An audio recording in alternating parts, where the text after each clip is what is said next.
Okay, everybody, 7 o'clock. We are now back into open session for the District 59 Board of Education meeting for January 22nd, 2024. We are going to start here with the Pledge of Allegiance. So I'm going to ask my Claremont Eagles to rise and lead us in the Pledge of Allegiance whenever you're ready. I pledge allegiance to the flag of the United States of America, united for which it stands, one nation, under God, indivisible, with liberty and justice for all. All right. Thank you very much. So I just want to note on the agenda, we had 3.0 comments and suggestions from the public, but I'm going to ask that we do 4.01 presentation from Claremont School before we do public comments without objection from the rest of the board, if that's okay. All right, so we are going to do 4.01 Claremont Wellness Warriors. So leave it up to introduction. All right, good evening, everyone. Dr. Bresnahan, the board and SLT, Claremont students and families, thank you so much for joining us. We have a big crowd tonight, so we're super excited to present the Wellness Warriors to all of you. So we have a lot of clubs at Claremont, so it was hard to choose one to showcase tonight, but we really wanted to show the Wellness Warriors because we that being mindful and taking care of our wellness, our mental health is super important. And, I always say the terrible twos are bad, but the terrible 42s are much worse. So it all starts now at this age where we have to, learn to regulate our emotions and learn to be kind to others and learn how to, harvest good relationships and all of that. So I'm super proud of our students who are here today, and really our teacher, Mrs. Frank, she was the very first SEL coach in our district. She is, let's see if I'm going to make sure I get this correctly here. One back here. All right. She is also the president of the Coalition of Schools Educating Mindfully. So she has brought her talents and her expertise over to Claremont and has started this club that's been a big hit with multiple grade levels. And so our students are going to tell you a little bit about it, and Mrs. Frank is going to facilitate the presentation for us. So enjoy, and you guys got this. All right. Well done. Well, applause for you and your support. And well done, everybody. So you heard a little bit about my path and just bringing this passion to our school so that we really can foster just a climate of mindfulness-based social and emotional learning. And so really we're fostering that opportunity for our students to grow and to thrive and for our well-being so that eventually as adults, we have the skills that we need. And so we have an impactful way of being. So why Wellness Warriors? So we figured warriors because warriors, yeah, we do some fighting, but this is actually not fighting, this is advocating. And we're advocating for our well-being, and we're advocating for that as something we all have access to. Any of our programs, all of our students, I mean, you could just see how wellness connects with all of us here. And I also want to mention in the background, you can see that there's that ripple. And through that ripple, we are able to create that impact. And by even just our wellness warriors here, all of them have a positive impact in our school and in the lives that they have. So can I have Bella come up here with me for a moment? We have a couple of things before we get started that we want to make sure that everybody understands, that we have the same common definitions. And so Bella and I, and if anyone else would like to join us, we are going to do our definition of mindfulness so all of us know what that means here. Okay, you ready? So you can repeat after us, everybody. This is an active session. Here we go. Ready? Mindfulness means here and now with my body, breath, emotions, and thoughts with curiosity and openness. Well done, everybody. Hey, guess what? Parents and families, do it here with us. Repeat after us. Let's have them have an opportunity to repeat. Ready? Mindfulness means here and now with my body, breath, emotions, thoughts with curiosity, openness. Can we give Bella a round of applause? So with that, I want to make sure that with mindfulness, we all have the opportunity to understand it's about being present. We're present for our learning, and when we can be a part of that for our whole experience, I got excited here, excuse that, that we're able to be open for our learning. So that's mindfulness. And then I believe you've seen in a recent presentation also about social and emotional learning. This is the CASEL competency, and for our CASEL competency, that's social, emotional, and academic learning. So for our class, we connect our competencies through mindfulness practices as well. And you'll see that throughout our time. One more piece that I just want to mention that's a huge celebration is just this past December, the CDC created the recommendations and an action guide for school leaders and district leaders that is about mindfulness, recommendations for that. And if you want more information, please feel free to let me know. I can give that link to you. So, Wellness Warriors, are you ready to come up and like stand and come on? I think everybody needs to see how many of you there are here tonight. Come on up to the front. We're going to make two lines. Line number 1 is going to face you. Line number 2 is going to face you. And guess what? All of you will also stand with us. Let's do line 1. Yes, Aston, Barrett, come on this way. Molly, yes. Sure, Sid, come on this way. You're going to face here. You're going to face here. On the count of 3, we're going to have them repeat after us our Wellness Warrior promise. Okay, you ready? 1, 2, 3. I promise to be safe. I promise to be safe. I promise to be kind. I promise to be kind. I promise to be a Wellness Warrior. We also learned to do it one side, you do it the other side, so you get another chance, friends, if you'd like to. 1, 2, 3. I promise to be safe. I promise to be safe. I promise to be kind. I promise to be kind. I promise to be a Wellness Warrior.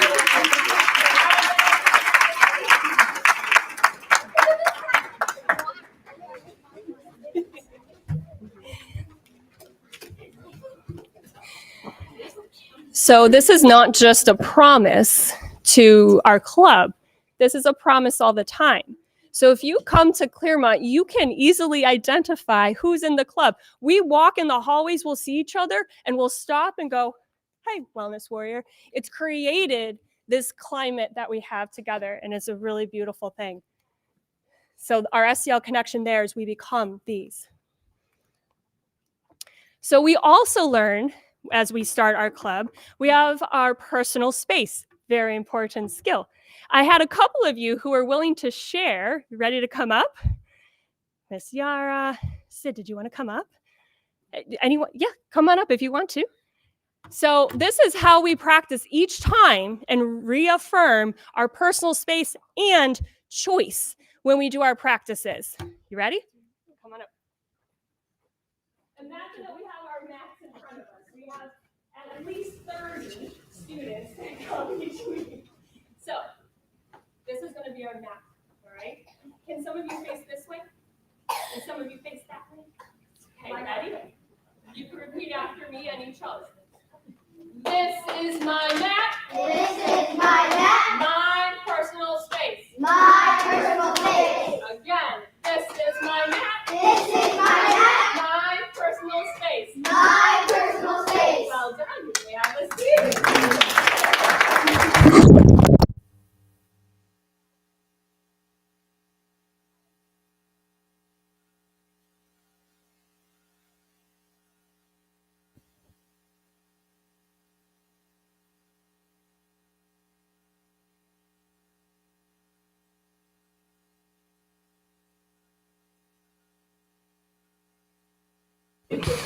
All right, we are all okay.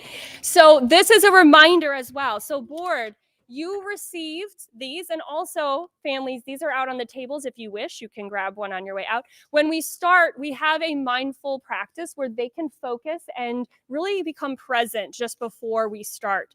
This also becomes a choice. Maybe there's a time where they maybe don't want to do the different movements or activity. That's okay. That is their mat. That is their time. That is their agency. And so they can also choose if they want to do a mindful coloring. This is I am, and you get to choose what your word is if you wish today. But it's always a choice because we all have different needs. So that is something that they have to start with. Thank you. All right. Now with our club, this is really what happens. We have our mindful focus, which I will have a student come up here in just a moment to lead. Then we have our SEL skill, our sun sequence, movement, chill and relax, reflect, and then we clean and close. So we learn all of these different skills and responsibility within our club. Alex, can I have you come on up here? Alex is going to lead us in our mindful moment, how we start. And this is our mindful listening. Leader rings the chime. Listen when you can't hear it anymore. Show your warrior arms. You probably know what that is.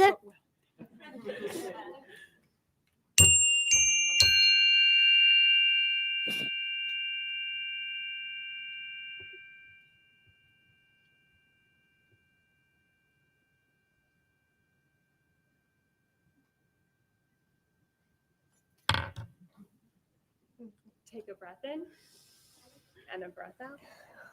Well done.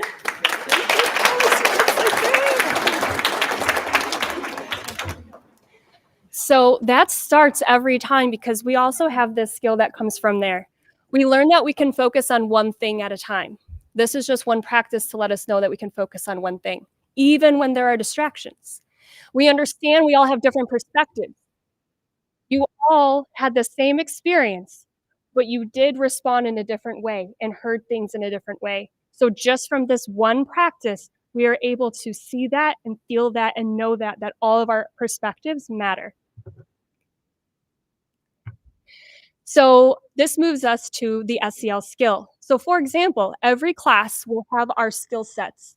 So this was our positive affirmations. Now, there are a few of you that have a special rock with you. If you have a rock, go ahead and find one of the board members, and you may give them the rock. Now, we made these, but we don't have time to make them for you here. You would be making your own. So instead, the students had picked the ones that connected with you. And so that can also be your affirmation throughout the meeting tonight and moving forward as well. I'm curious, board, if you wish, you can unmute, say what your word is. My word is trust. Mine is courage. Strength. Love. Focus. Dream. Thank you for sharing. So all of these are parts of you too, right? They are their own. And so families also will get the SEL skill practice. Would it like to come up? Maybe. I might need another driver for a moment. Can you just click once, please? Uh-oh. It's just on a delay. I'll try again. So from there, the families all get that in their email as well. So each week, families get a skill set that they can practice at home as well. And in a moment, I will invite one of our family members to come up, and they will share the impact that it has had even outside of our club. So the Gaskill family, Miss Gaskill, would you like to come up? And Nicole. Okay, so I emailed Mrs. Frank that you may or may not know that Nicole wrestles and has wrestled almost every Sunday during the winter months. She's very competitive and likes to win. She does not. She does not. Oh, sorry. I'm getting a little emotional, but she does get a little upset when she loses, which is completely understandable based on how much courage and hard work it takes. to go out there and wrestle. Just proud of her. Sorry. This weekend, and she ended up losing one of her matches, and I saw her using a strategy that she learned in class or in the club, and was taking deep breaths to calm herself down as she walked up the mat. I was so proud of her for using the skill that she learned in Wellness Warriors. And I just, that she is thinking about it and using these outside of class and outside of school. And it's a very important skill to learn. Thank you.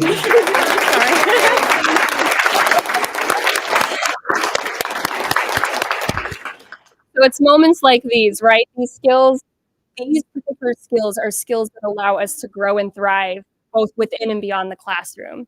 So now I believe we'll show you just a couple of pictures of some things that have happened in our club, and then we'll open up for questions. So this we probably don't have time, but it is a social media post that on the last day of class, they actually advocated to lead the particular part of the class. And so you will hear, if you wish to click on that on your own, you can hear them lead the entire part of that class, which is a trauma-informed practice because we keep a specific strategy and specific framework for our time. Okay, next slide. So you can take a look at some of the things that we've done. We learned different skills for working together. We've learned POPs about people, objects, place, and self, how we are able to make those great choices.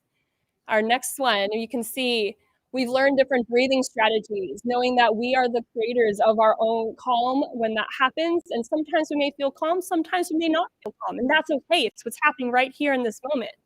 And on our next one, we had a really fun time with our to remember our pool noodles and being able to focus on those. It was a really fun time. And our next one, the last one here for this set, is once a wellness warrior, always a wellness warrior. Through teamwork, confidence, kindness, and laughter, and well-being. Yes, them seeing each other is just really great to see.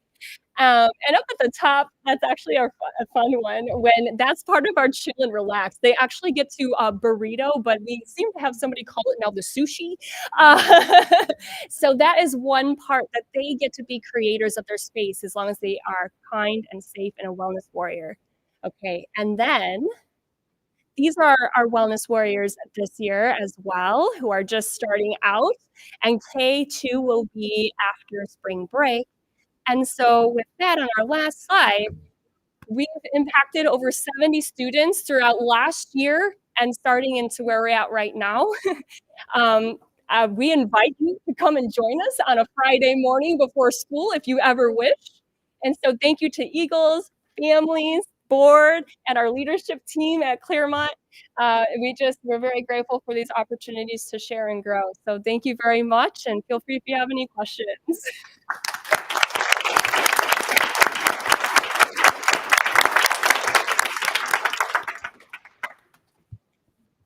So, first of all, thank you so much for presenting. Thank you, students, for being here, and thank you to all the family members, especially the family member who gave a testimonial and it was very emotional. It is wonderful to see the skills the students are learning in school extend outside of school and see the impacts that we're having, that our teachers are having throughout the community. So that it's wonderful for you to be here. I just wanted to ask, I know there was the one example of a student using resilience and focus outside of school and using techniques. Does any of the other students, can you give me an example of where you've used this outside of school, where you've applied your skills? Yeah, go ahead. Yeah, if you both go up there and answer, yeah, that's fine. You can each give an answer. So, example when I use this technique outside school is when sometimes I'm dribbling outside, like right next to the house. So I close my eyes and take a deep breath while I'm having a hard time dribbling.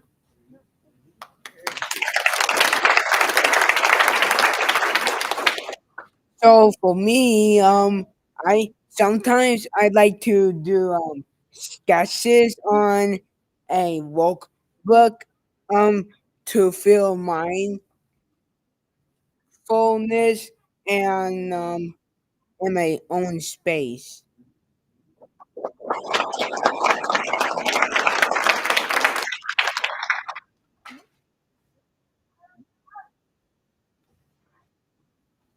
Thing Something that makes me calm is like when I like draw it, when I draw it takes like it makes me really calm. Yeah, it makes me calm. Other comments or questions Anyone from the else? board? But even as you can see, we all experience mindfulness in our own way. It doesn't look one particular way. So it's really great to see the impact.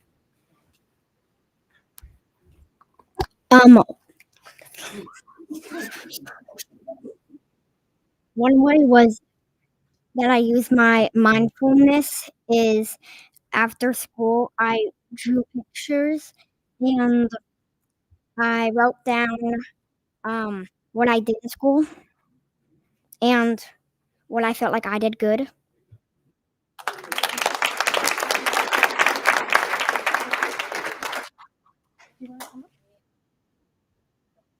Anyone else?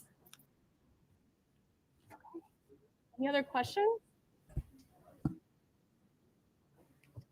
If not, let's thank our Claremont Eagles again, Wellness Warriors. And I would ask you all come up here. We'll take pictures in front of the board. Come on all.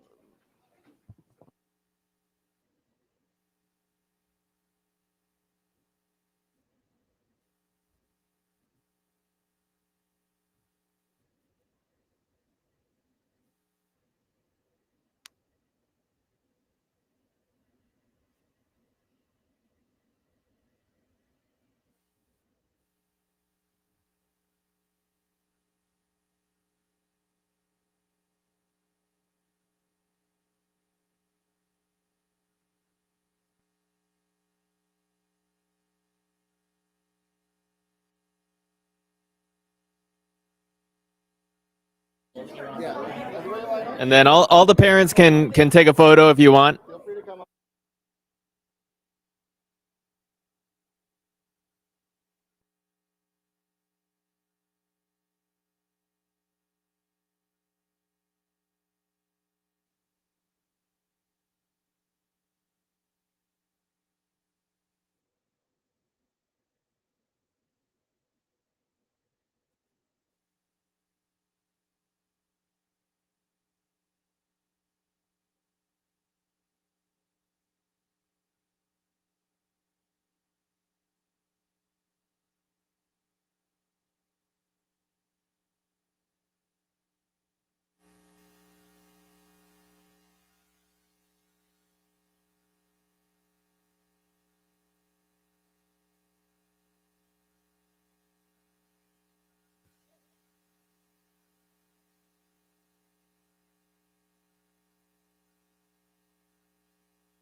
Okay, now we're going to move on to, actually, we're going to step back to section 3, comments and suggestions from the public. I have 5 people signed up to speak. So the first one is Athena Catlett, I'm going to try and say. Okay, while you walk up here, I'm going to read my little thing and you can get settled in. This is the point of the meeting where we welcome public comments. In Illinois, the law says that anyone has the right to speak to public officials like a board of education, but they have to follow the rules that the board has set and made public. To allow the board the time needed to address all agenda items this evening, each speaker will be given 3 minutes to address the board. A board member will serve as timekeeper. That's me. And will give the speaker notice when there are 30 seconds remaining to allow the speaker time to complete or summarize their thoughts. Please understand the board will not ask or answer questions during public comment. If you have questions or wish to have a response to any item, please submit your comments in writing and the superintendent will follow up with a response. So maybe. Thank you. Good evening. My name is Athena Catholic. I'm a parent of a fourth grader at Ridge, and I'm actively involved in our school in its community-centered approach to learning. I'm so involved, in fact, that my daughter often jokes that I work for Ridge. My journey at Ridge began in 2019, just a bright-eyed kinder parent ready to help any way that I could. If I'm being honest, I'm tired. But I'm not tired in the way that an overextended parent is tired.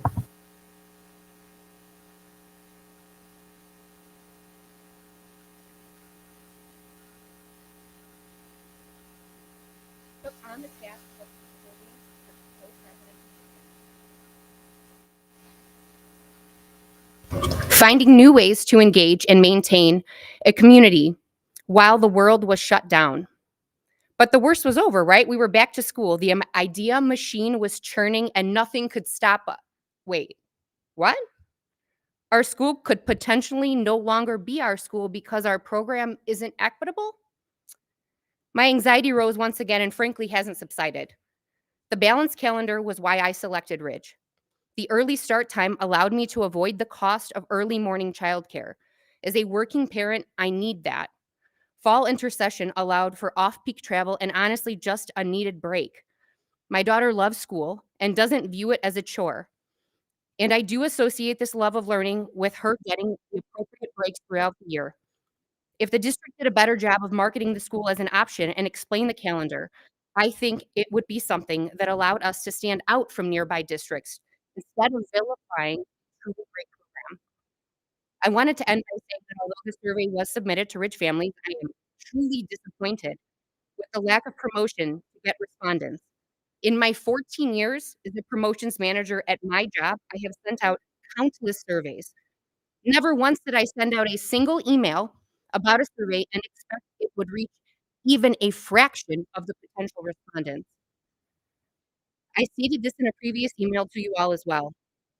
If the fight for equity is your motivator, you should not be able to cherry pick which demographic or school you are equitable toward. Equitable does not equal sameness. I urge you to embrace something that is truly unique and valuable. Please bring back the balance calendar to Ridge. Thank you. Thank you. Next speaker, Nicole Kitzinger.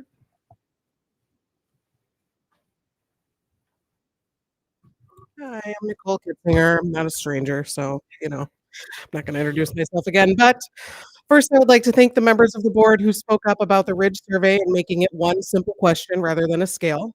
I am also disappointed that it has taken this long to get a survey to Ridge families about the school their children attend. Do we think this survey should have been done prior to taking away the calendar? I think so.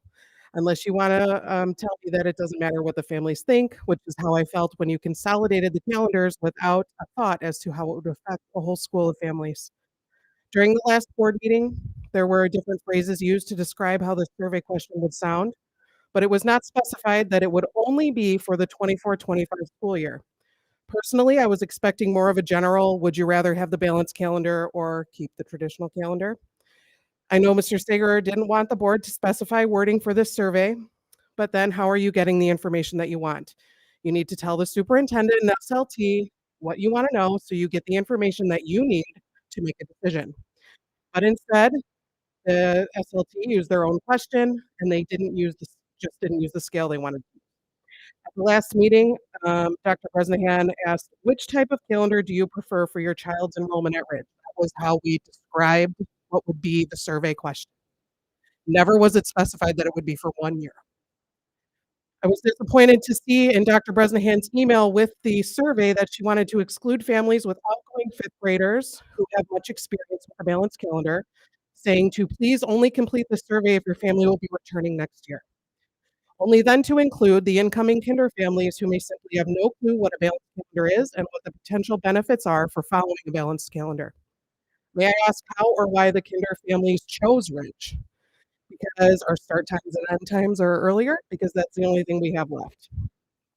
I'm wondering if any seated board member was expecting this question to be worded that way as well, or if you're bothered by the fact that a whole group of non-returning fifth grade families was in essence cut out of this survey. I would urge you to ask this question during discussion. Were fifth grade families' responses removed from this survey, whether it be all fifth grade families or those families who only have fifth graders currently? Dr. Bresnahan also said that Ridge families would be getting notice and reminders from the building principal. This is the least the district could have done. Instead, we got the survey on January 12th, a snow day at noon. 5 days passed with no word, no reminder, no phone call, until a couple parents finally emailed the board and the superintendent, so where's our reminder? Okay, then we got less than 24 hours to fill out the survey for anyone who may have missed it the first time. Also, we heard at the last meeting that Dr. Bresnahan said a number of families considered moving their child out of Ridge because of the early start time. It's literally a choice to go there. So if you don't like the start time, maybe don't You're sign at up. time. Thank you. Thank you. Next up is Mindy Larkin. Larkin, okay, thank you. Yes, hi, I'm Larkin. I have a third grade at Ridge. And thank you very much for considering this important issue. I know, personally speaking for myself, the balanced calendar was a major draw for attending the school, as was the early start time.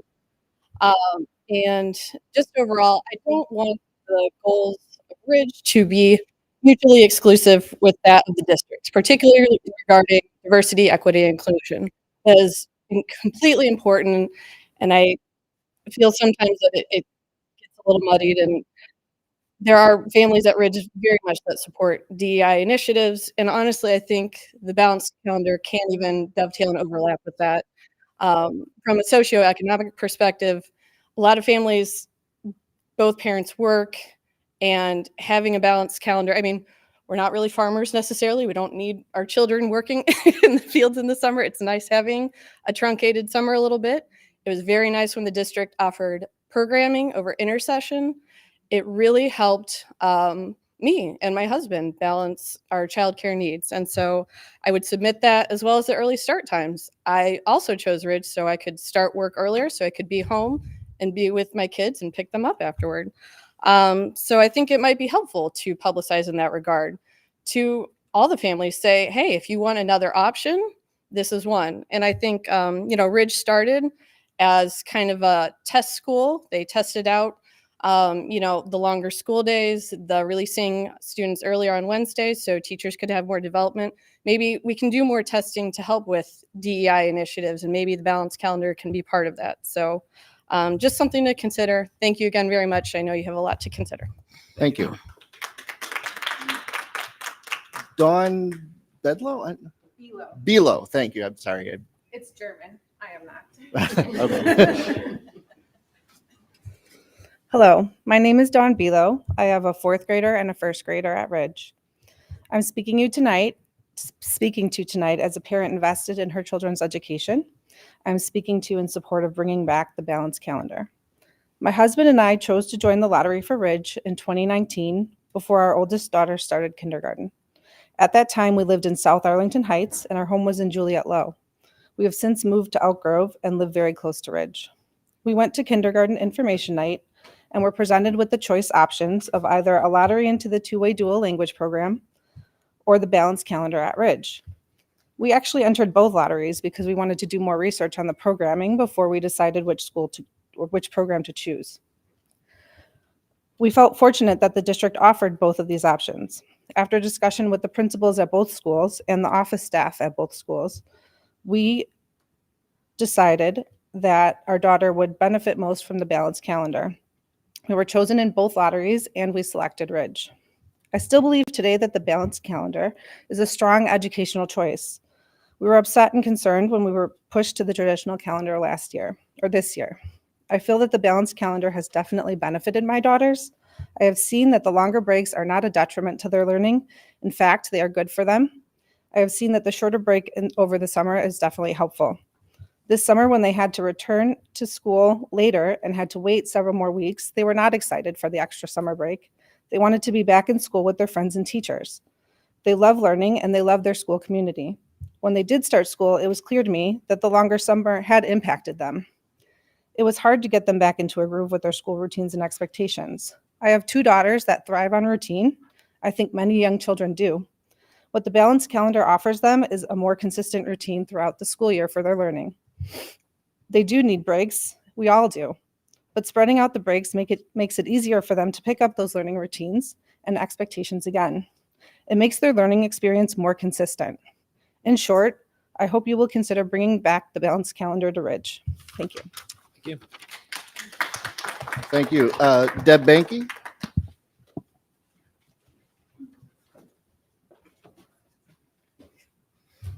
Good evening, everyone. Happy New Year. At the December 11th meeting, I mentioned that Ridge gladly welcomes the preschool back into the building, but not at the risk of losing K through 5. The land that the preschool playground was currently housed on could easily fit an additional 6 classrooms. That will get you to the nearly to the goal for the preschool for all goal there by having 6 classrooms there. But again, we want K through 5 to remain at Ridge. On the topic of the preschool, today was the first day of Ridge preschool, but there needs to be some tweaking. Ridge start time is 7:50. The preschool parents were told that they need to line up at 7:50 and have their 8 o'clock start time. That's not going to jive with any. It should be tweaked for their arrival time for the preschool at 8 a.m. and then their start time at 8:15, because it's a mess there in the morning sometimes, like today where it was all slippery and icy out. Now to the start times at Ridge. I've been a Ridge parent since 2009, and the current start and end time for Ridge has been in place for 10 years. As Ridge is a school of choice and not a homeschool, anyone that selected Ridge to enroll their children at Ridge were made aware or were already aware of its start and end times. These times work for the families that have students at Ridge. Do not change that. If you do, then you would need to get rid of the dual language programs at all the schools that offer it, because those schools are also schools of choice. I've said numerous times in the last 16 months that redistricting the school boundaries will get the schools where they need to be for utilization and with just some minor tweaking. This could have been done last year, but the district decided to dedicate time, money, and resources to have additional studies performed on our district schools. Finally, regarding the surveys that went out to Ridge, I'm hoping that it only went to the staff that work there, and that the district employees that are being housed at Ridge and not here at the admin building did not participate in that survey to skew the results. That should be something you should look into. Thank you. Thank you. Thank you.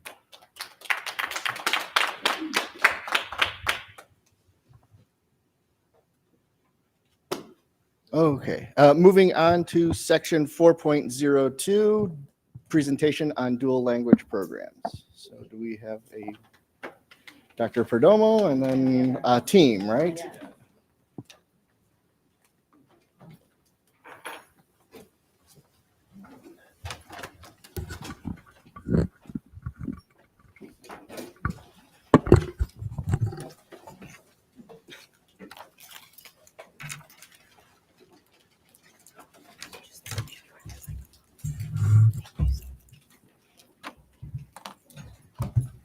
All right, as our team is getting settled, I first want to start off by just saying thank you.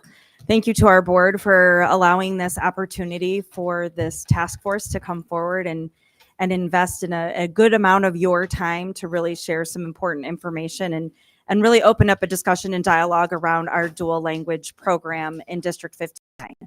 I want to definitely thank all of the members of our task force. So if we could go to our next slide. So we have a number who are here in front of you today who are presenting. So I want to especially thank them for their time and their commitment. They will each introduce themselves as well. But I also want to thank all of the members of our dual language task force that was convened this year.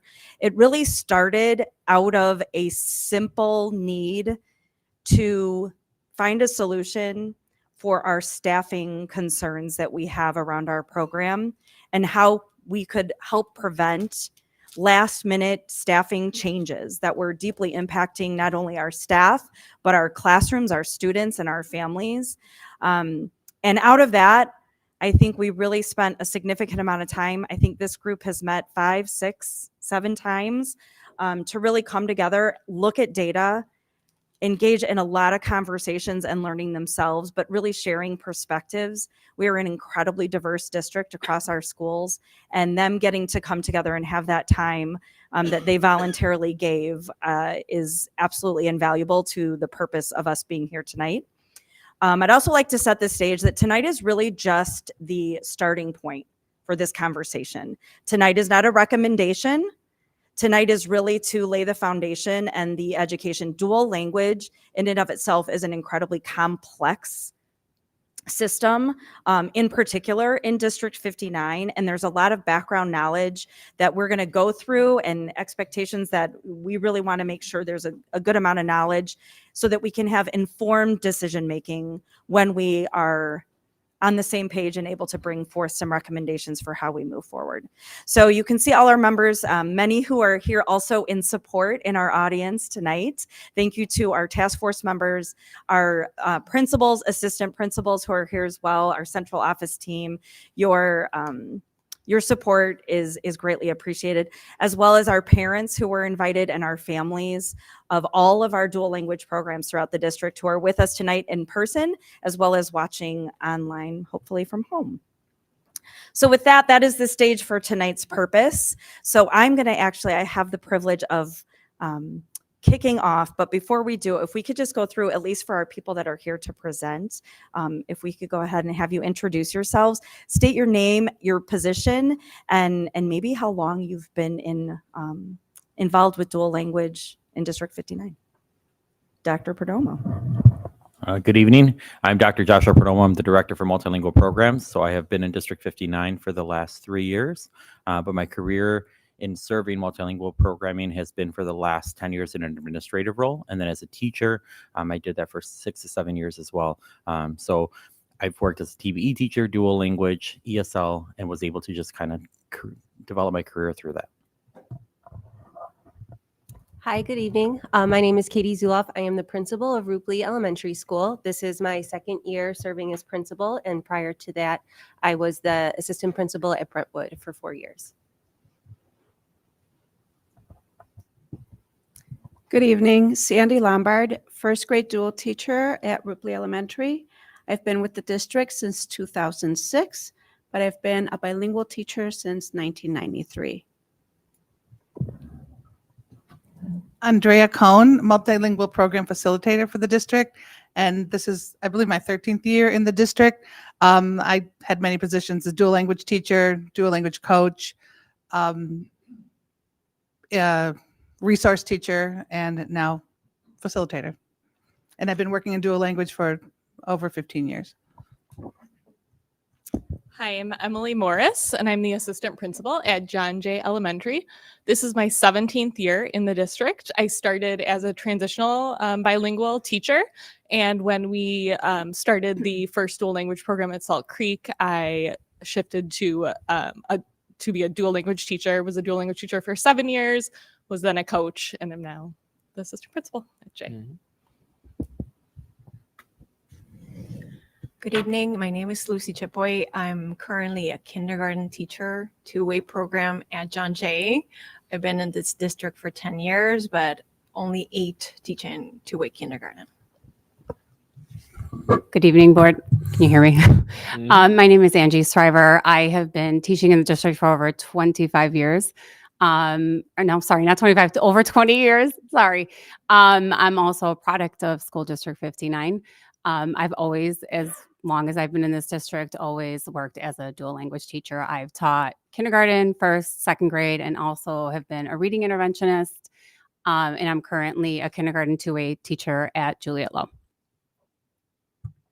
All right, thank you so much. So we wanted to start this conversation today. You're going to hear some more narrative information tonight. We have a lot of data that we can back up our narratives with, but I thought the best use of the team that is in front of you tonight is to tell their own stories and the impacts that they are having in our dual language programs in District 59. So I have the privilege of being able to kick us off and just talking a little bit about who is District 59 today? Who are our students? And really understanding the size and impact that this program has. So in District 59, our last report card data, we had 5,660 students whom we serve. Out of those 5,660, 2,609 of those students are designated as English learners. That is 46% of our population. Nearly half of our students are represented by many of the staff that you see in front of you tonight. So this is a really significant program that impacts a large portion of our community. And that's not even counting our former English learners who are now no longer have that designation, but have gone through our programs. In District 59, we have over 60 languages spoken and growing, which is a really exciting representation of the diversity that we serve. And over 500 newcomers. And again, newcomers are our students who are new to a US school within the last 3 years. And that number continues to grow. And we're excited about the opportunities that that brings in our changing population. So just to get a perspective over time, where District 59 is, that's today. But if we look backwards, there is our English learner enrollment history. So the red line at the top represents District 59. And the blue line at the bottom represents the state of Illinois. So you can say where we started back in 1998-99. As a state, the average number of English learners represented in the population was about 5.4%. We started out back then at 19%. That has significantly grown at a much larger rate than the state of Illinois here in District 59. And you can see how significant we've increased over the last 10 to 15 years to where we are today at 46%. And we share this data really to understand that if we are doing the same thing today that we did 20 years ago, even 15 years ago, even 10 years ago, we are most likely not really responding to the changing needs of our community. So moving on from there, this is just we're not going to get caught up in this table, but when we look at our schools and we kind of look between our north side and our south side as we kind of cluster our schools, it's kind of good to even get a perspective across our grade levels. On the north side, we have a total of 617 students in dual language and about 1,000, and we have 1,410 in monolingual. As opposed to when we look at our south side schools, we have 574. We also house our dual language Polish program, which is represented there at Claremont, which represents 193 students. And then in our monolingual programs on the south side, 584. So on the south side, we actually have almost 50% of our students represented in our dual language Spanish, as well as then over 50% of our students when you add in our Polish population. And for comparison, you can kind of see the two dual language programs side to side. Okay, so that is who we are. And now I'm going to kick it off to Dr. Perdomo to talk about how do we really best meet our students' needs. So federally, our law requires that anytime a student qualifies for language services, we have to provide them those language needs. We have to be able to give those opportunities to our students. So in District 59, the way we do that is we do that either through an ESL model or we do that through our dual language. And we have dual language Polish and dual language Spanish, the one-way model, which is comprised of all students who are identified as English learners in those respective languages of Polish and Spanish. And then we also do have the blended two-way model. The blended two-way model allows students who are English learners as well as students who are not English learners who want to learn the language of Spanish to be mixed together and blended together. So that is the program of choice for two-way, and where one-way Polish and one-way Spanish are programs that are required by law in order for us to meet the needs of our students. So then our English profiles in District 59 and just across the nation is we have what's called simultaneous bilinguals. Simultaneous bilinguals is when an individual is growing up in a household with two languages being represented with them. That's a lot of what we're seeing in our demographics and our population right now in our district. When students do come in, we do have the benefit of having a Spanish screener as well as an English speaking screener. So we're able to identify students and identifying what are their strengths in English and what are their strengths in Spanish and where does the linguistic ability. And what we're seeing is a lot of our students are coming in as simultaneous bilinguals, meaning that they're coming in with not necessarily high in Spanish or high in English. They're really coming in at an average level. And what we're also seeing is that many of our students who are coming to our district with a home language of Spanish actually have very little to no Spanish spoken language and oral language. And we'll get a little bit more into how a student is identified to understand why that piece is important later on in our presentation. And then we also have our newcomers, and our newcomers has been a new population growing within our district, and that's any student who does come to our country 3 years or less. They're identified as a newcomer, and typically our newcomers do qualify for language services. In our district, actually, we do have one student who came who didn't qualify for services, and that might mean that in their home country they were learning English, very proficient, and therefore when they came here, they're still identified as a newcomer, but they don't qualify for language services, so they don't need to receive those supports. So the models that Illinois has approved for service of delivery is English as a second language. So what that is all instruction is in English for our students. This is typically for students that home language is not Spanish, but Spanish-speaking families may choose to opt into ESL as well. But a lot of our families who have Russian, Urdu, Polish, any other language other than Spanish would most likely fall into the ESL realm. All of our schools in our district do offer ESL as an option for our students. And this is more of a pull-out model that we use in our district, meaning that students go and see an ESL certified teacher for part of their day in order to receive these services. Then we also have dual language programming. So dual language programming, the goal of dual language programming is for that bilingual, biliterate, and to achieve the content and grade level academic competency. Dual language programming is a subset of what TBE is. So TBE, when you look at that last one, is transitional bilingual education. That is required by law at any time there is a school, all grades, K-5, that have 20 or more students that speak that language. Native language support has to be provided for those students.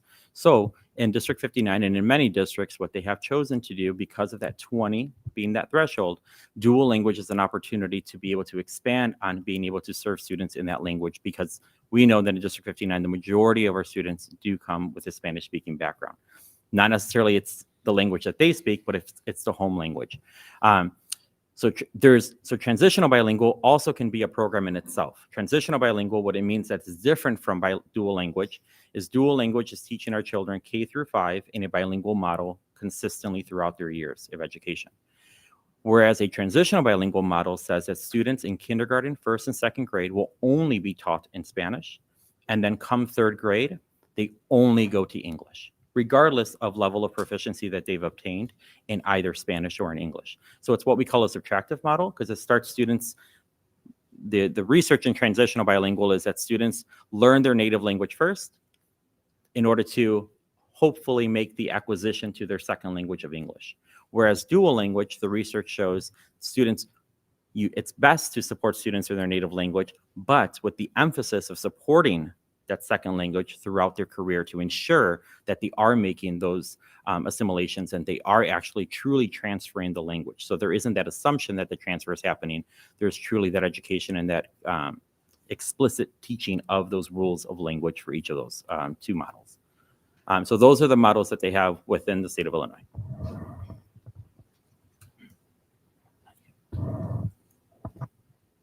All right, so here is speaking a little bit about why did District 59 choose to go with dual language as its preferred model for delivering instruction for our students who qualify for services. So I believe, Ms. Chapoy, we are going to start with you around our vision. Thank you. As a district, we have chosen our mission to be preparing students to be successful for life. In order for a mission statement to be more than just a decoration on the wall, it must steer our decision-making, inform our actions, and be the guide for the continuous evaluation of our outcomes. This commitment extends to all students within our schools. Today, in many ways, District 59 demonstrates that our mission transcends a mere statement on the wall. The district conducted a dual language audit, invested in comprehensive dual curriculum with authentic text, formed a dual language task force committee, and most significantly of all, District 59 has the fortune of having amazingly talented staff, which I have the pleasure of calling my colleagues. Some of them are your kids' teachers. My colleagues work tirelessly to create welcoming, inclusive, and language-rich environments for all our students to empower them to find their own path to success. In my eyes, my colleagues are the best and most significant example of how our mission comes alive in classrooms across this district. To ensure the ongoing realization of our mission, it is imperative that we deeply understand the meaning of our core values that you see posted here. Aligning our self-perception with the actions taken across the district allows us to assess whether we are genuinely living what we preach. And you know this is easier said than done. And even more difficult to live with when it's staring you in the face every day. Today, all of our students in District 59 do not receive the same experience. Some students and families have to make the choice of going across neighborhoods or be bused to other schools where they can get the services they deserve in dual language programming. Some students are in classes of 8, while others are in classes of 29, greatly varying the experience of students and teachers. Some resources are scattered. Buildings lack necessary bilingual services for students needing interventions or receiving services due to their special needs. As a teacher, it kills me because that's not what I want for our students.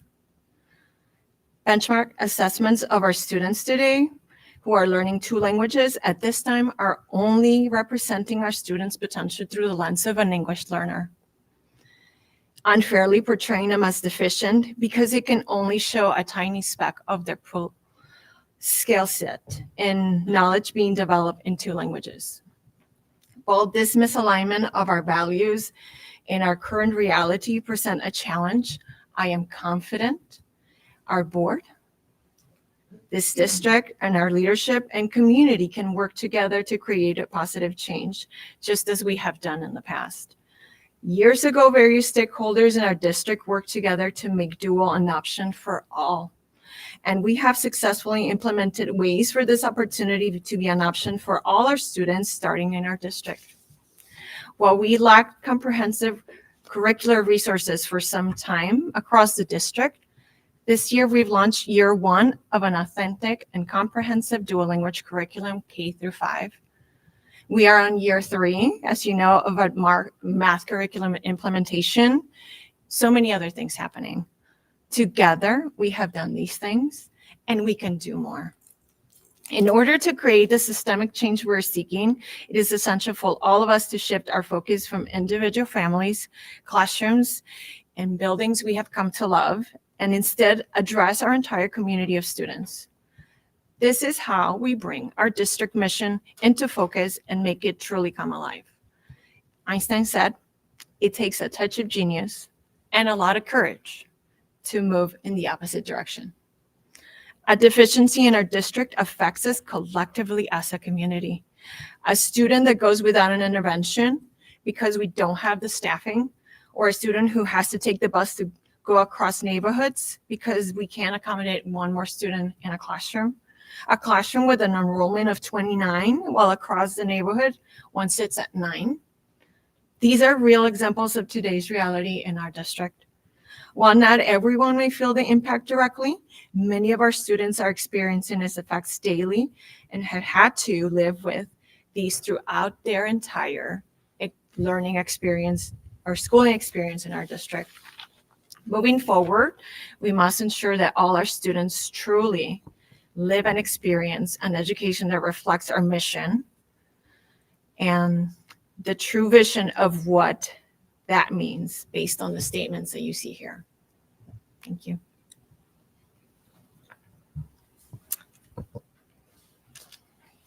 As Dr.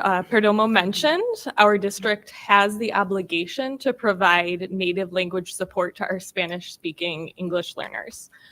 The model that we currently have in place is dual language, one-way and blended. At one point, we were providing that support through a transitional bilingual model. And students received Spanish language instruction in the primary grades only and transitioned to English only instruction by third grade, regardless of their English language proficiency. The goal of the program was achievement in English only. This is considered a subtractive program that does not acknowledge and build on the linguistic assets that students bring with them when they start school. Research has shown that a stronger model to meet our language learners' needs is a dual language program in which both languages are used for instruction through at least 5th grade. Thomas and Collier are very well known in the educational field, and they have done extensive research on language program models and have shown that English only and transitional bilingual programs of short duration only close about half of the achievement gap between English learners and native English speakers, while high quality long-term bilingual programs close all of the gap after 5 to 6 years of schooling through 2 languages.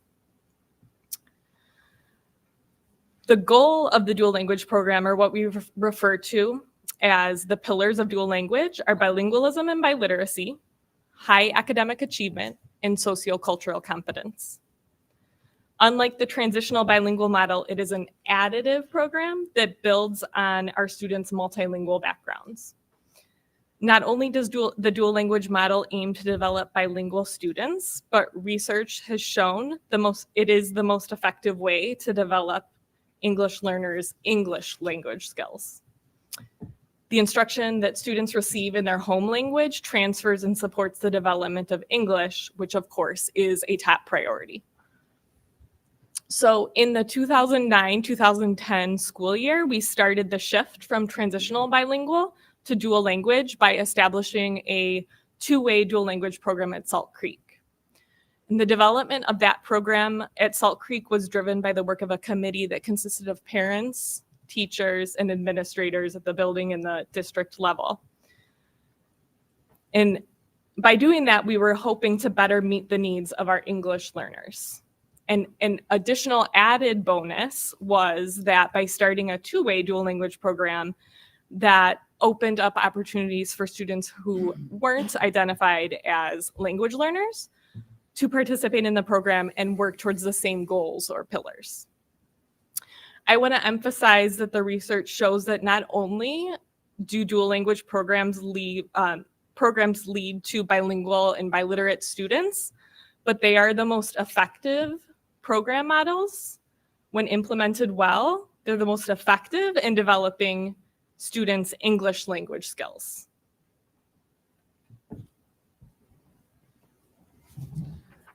So how do we measure the success? Well, developing students' literacy in 2 or more languages prepares our dual language students to be successful in life in this global world. But bilingualism is never a deficit.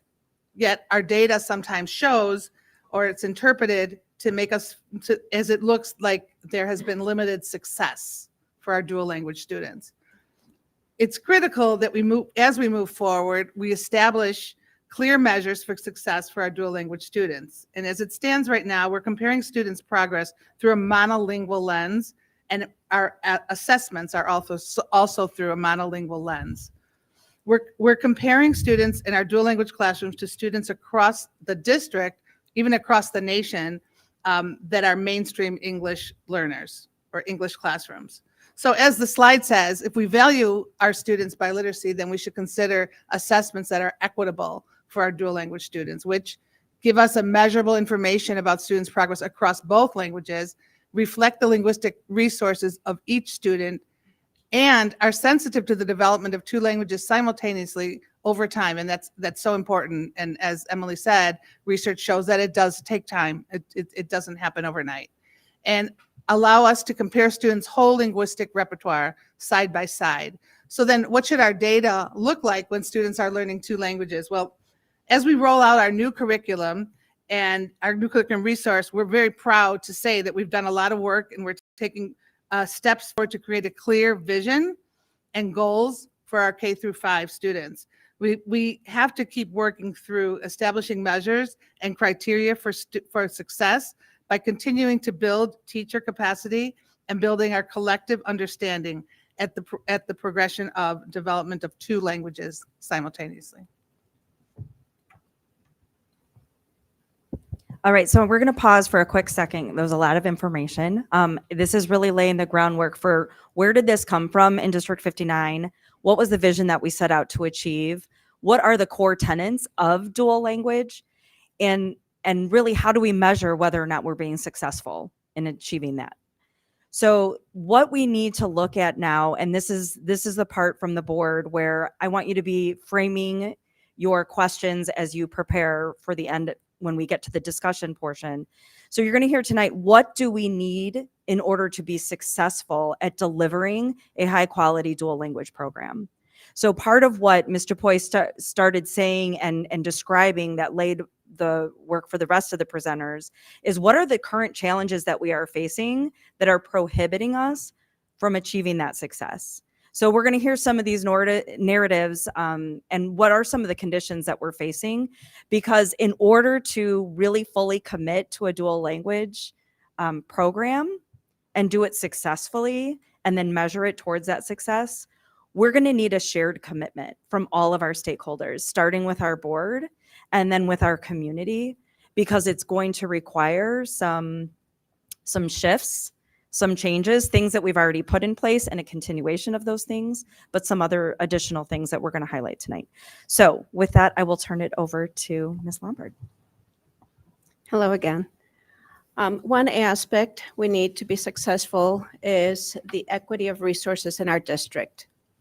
The Illinois State Board of Education Code states that bilingual classroom rosters shall not exceed 90% of the general education classroom roster within the same school. Our district is currently out of compliance in this code because most of our bilingual classroom rosters are higher than 90% of their general education counterparts in the same building. Bilingual reading and math certified interventionists at the kindergarten through fifth grades are not available at every building. While no curriculum is perfect, District 59 is making progress toward equity with illustrative math and benchmark Adelante. Our students are currently using the online iReady Reading Math program as an adaptive diagnostic tool to assist the teacher in planning for small group instruction.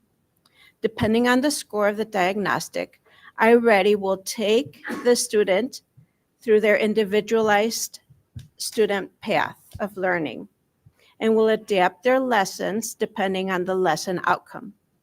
This is done for iReady in math and English reading only, not for Spanish reading. The Spanish diagnostic is not adaptive. It therefore does not generate a learning path to support individual student learning. Hence, iReady Spanish does not provide the necessary reports to assist the teacher in planning for Spanish small group instruction. Any questions about that? I just gave you a lot. You're saying iReady does not provide a learning path in Spanish. Correct. For Spanish reading. For Spanish reading. Math, it does? It does. Fantastic. Can we talk about the first points, the compliance, the 90? Let's kind of flush that out as to what we mean by that, so everybody understands it. Can Thank we, like, with some examples, give us. So for example, thank you. So as you'll notice, for example, Rupley, can you go to the Rupley slide, please? Rupley, first grade. And this was back in September. Carlson is my counterpart, me, Lombard. Actually, I'm at 21 right now, and her class is at 19. Okay, so in order for us to be in compliance, I would have to be at, I believe 17 students. That's the 90 percentile of 19 or less.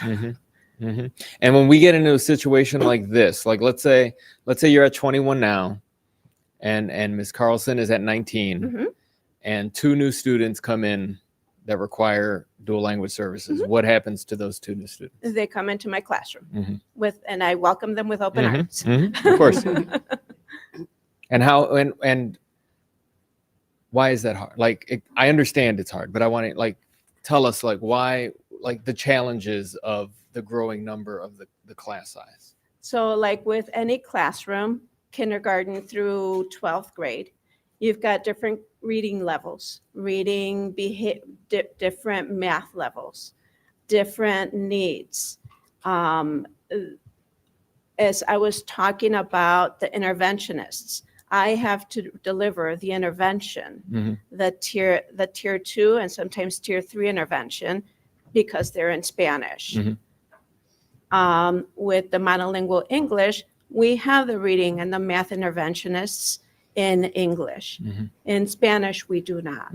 So in that situation, to compare it to the monolingual classroom, the English-speaking classroom, if a student there needs an intervention, there's an interventionist that comes into the classroom, speaks English to that student, takes maybe the student outside, works directly with that student. Yes. In your situation, in your classroom, if a student needs intervention in Spanish, we don't have the resources in your school to help with that. So now I deliver. Have to do it. I deliver. And all my bilingual, all my dual classroom teacher counterparts do that here in the district.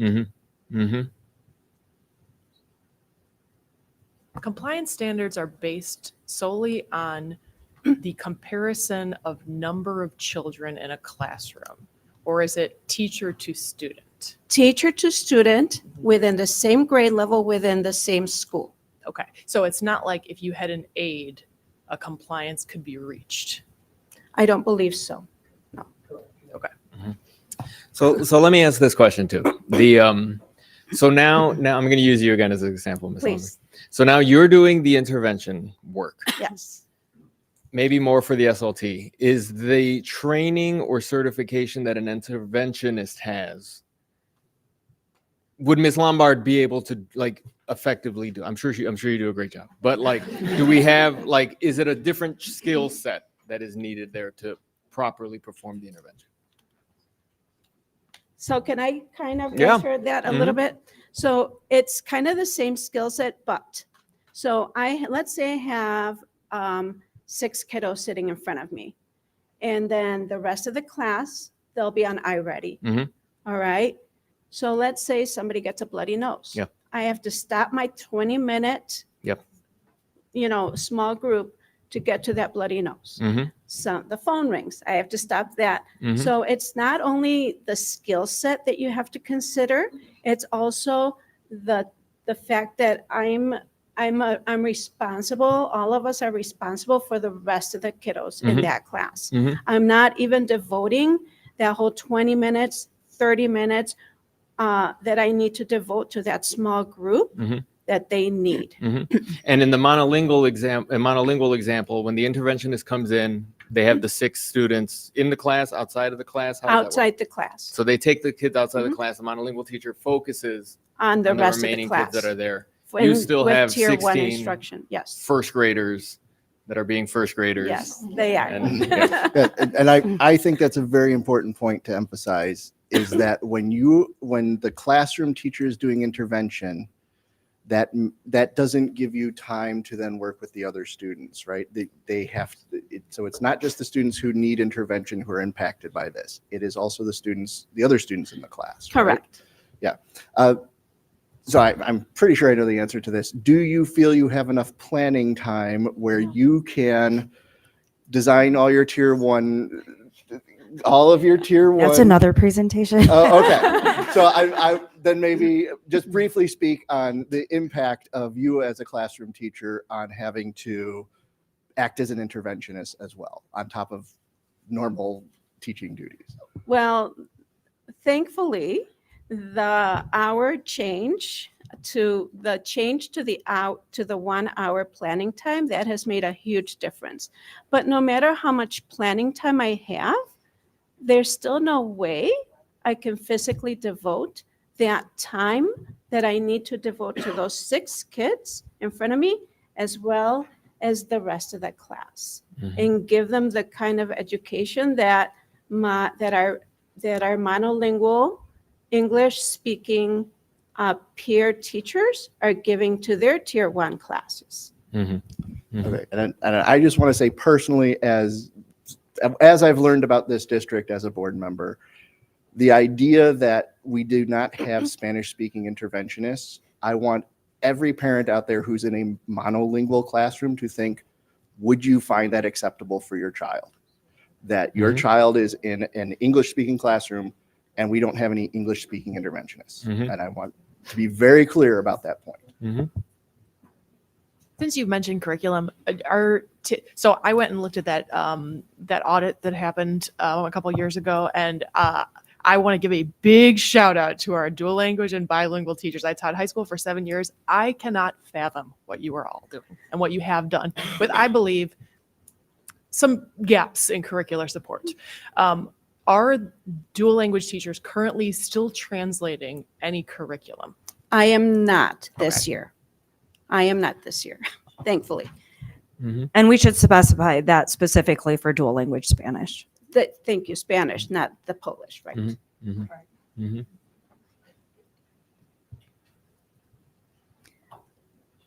Okay, so we're going to shift now into, and if you have additional questions, oh, yeah, sorry. quick question. So following up on the not having to translate the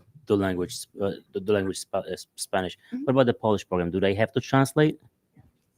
Yes. Yeah, And so there's yes. Can you come to the microphone, please? Can't hear you. So people at home can hear you. Yes, they have Polish materials, but they also have materials that they do have to translate as well. So there is a district provided translator, and sometimes they access the translator, but a lot of times in real time you need something because that's like a 2-week turnaround. And so oftentimes teachers are doing this on their own. In addition to communications that go out to families in 2 languages that need to be translated in 2 languages. So it is, it's double the work for a lot of these things. And a lot of the resources just don't exist in Polish, so they have to be completed. A lot of the assessments don't exist in Polish, so the teachers are creating those as well. Yes, it is not for lack of the district and its efforts to try to secure resources. They literally just do not exist. Okay, so we're going to shift over now, segueing a little bit perfectly into needing highly qualified staff in order to have a successful program. Okay, so maintaining the status quo will undoubtedly have an impact on our dual language staff, and the consequences trickle down to many of our dual language teachers throughout the district. This affected me personally this past year when I was slated to become a reading interventionist, pursuing my passion to help struggling readers, just as I had previously done as one of our Title I reading specialists. I was excited for this opportunity to best serve our students on their path to biliteracy. Unfortunately, that all changed the week before school started when I was asked to remain in my current position as a dual language kindergarten teacher. Although interviews were conducted to fill the kindergarten position, the right candidate and quality were not found, which is crucial for our dual language program. Our district believes in placing the best teachers in front of our students because we are committed to our mission of preparing students to be successful for life. It can be incredibly disheartening to have to put aside a passion due to external factors such as inconsistent and fluctuating numbers. I was looking forward to serving students in both Spanish and English because students deserve support in both languages. As a result of this staffing issue, it created a shift in current positions and buildings. My story is just one of the many issues that has affected our dual language staff. Opportunities for our dual language teachers are minimized because of the constant need to have to fill classroom positions first. Additionally, shifting from grade to grade each year makes it incredibly difficult to perfect our teaching craft and achieve our goals. If opportunities are minimized, teachers may choose to leave in search of better options elsewhere. This can have a ripple effect on the remaining teachers throughout our district. The impact of constant change is not only felt amongst teachers, but the students feel it as well. Teachers can feel overworked, burnt out, leading to retention issues and lack of continuity from year to year. The workload of planning in 2 different languages can be a very challenging and difficult task. It requires a great deal of planning, preparation, and collaboration with other teachers. By working together and sharing resources, teachers can alleviate some of that workload and ensure that their students receive the best possible education despite their home language or the school that they attend. Thank you for taking the time to listen to my story. I know that everyone in this room is committed to working together for the benefit of our students. When we work together, we create a more effective and efficient learning environment for students. I am very much looking forward to identifying new solutions that will help our students succeed academically. I also look forward to seeing the positive impact that our collaboration will have on our students' education. Thank you. Let me ask. Oh, sorry. So we did an audit in December of 2021, and at that time of the dual language Spanish program, and at that time, one of the findings in the audit was that the dual language staff did not have the experience levels of the monolingual staff. So now I'm assuming in the past 2 years, we're probably still in the same boat with many of the dual language teachers not having as much experience as their counterparts in monolingual classes, right? Yeah, the conditions have stayed the same the last few years in regards to our structure not changing, so those conditions are the same. Yeah. So it's we take that into account of all of us being early in our careers versus later in the careers, right? The experience that we get, plus larger class sizes, plus having to do intervention work, plus having to do formally, but some still in Claremont having to do translations, et cetera, et cetera. Of that amount of extra responsibility that is placed on top of the staff, like Ms. Shriver says, it could lead to the burnout rate. And I completely see that. I understand that. But it's very good that we are putting a spotlight on it. And just to add, we do hire candidates that have experience as well, but they're still in a new district. We have teachers who may be here 5, 6, 7 years, but every other year they're in a different grade level. And so it almost amplifies the amount of opportunities in which that newness is a real factor. And I just want to add to that, in being, working alongside with Russ and the hiring of our teachers, one of the questions we get from our teachers before they commit to us sometimes is, what's my team look like?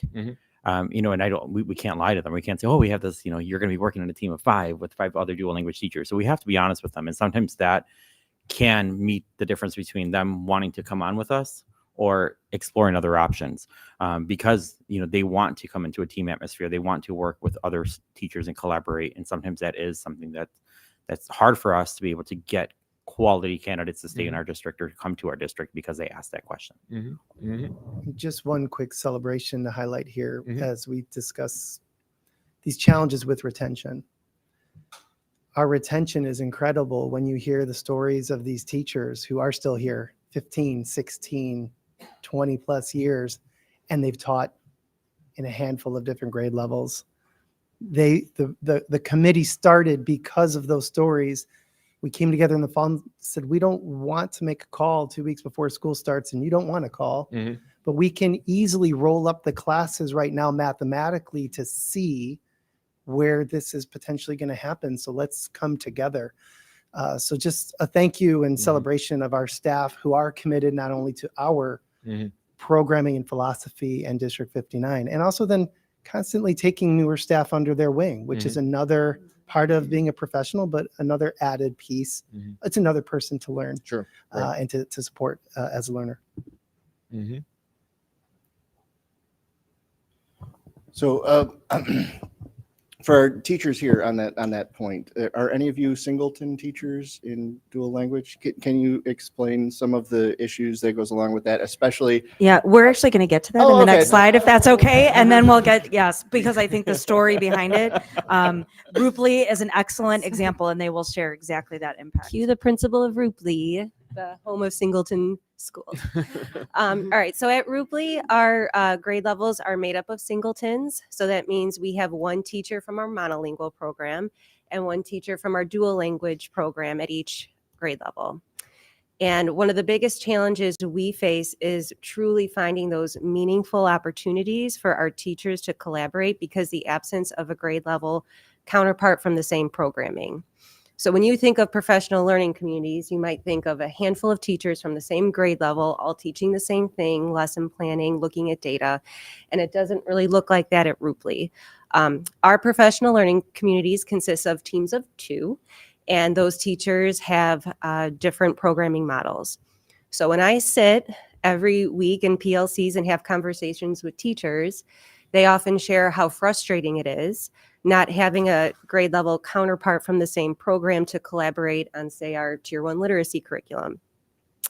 And in a true PLC, what you do is you look at common assessments, you make decisions based off that data, and you provide really good opportunities for students.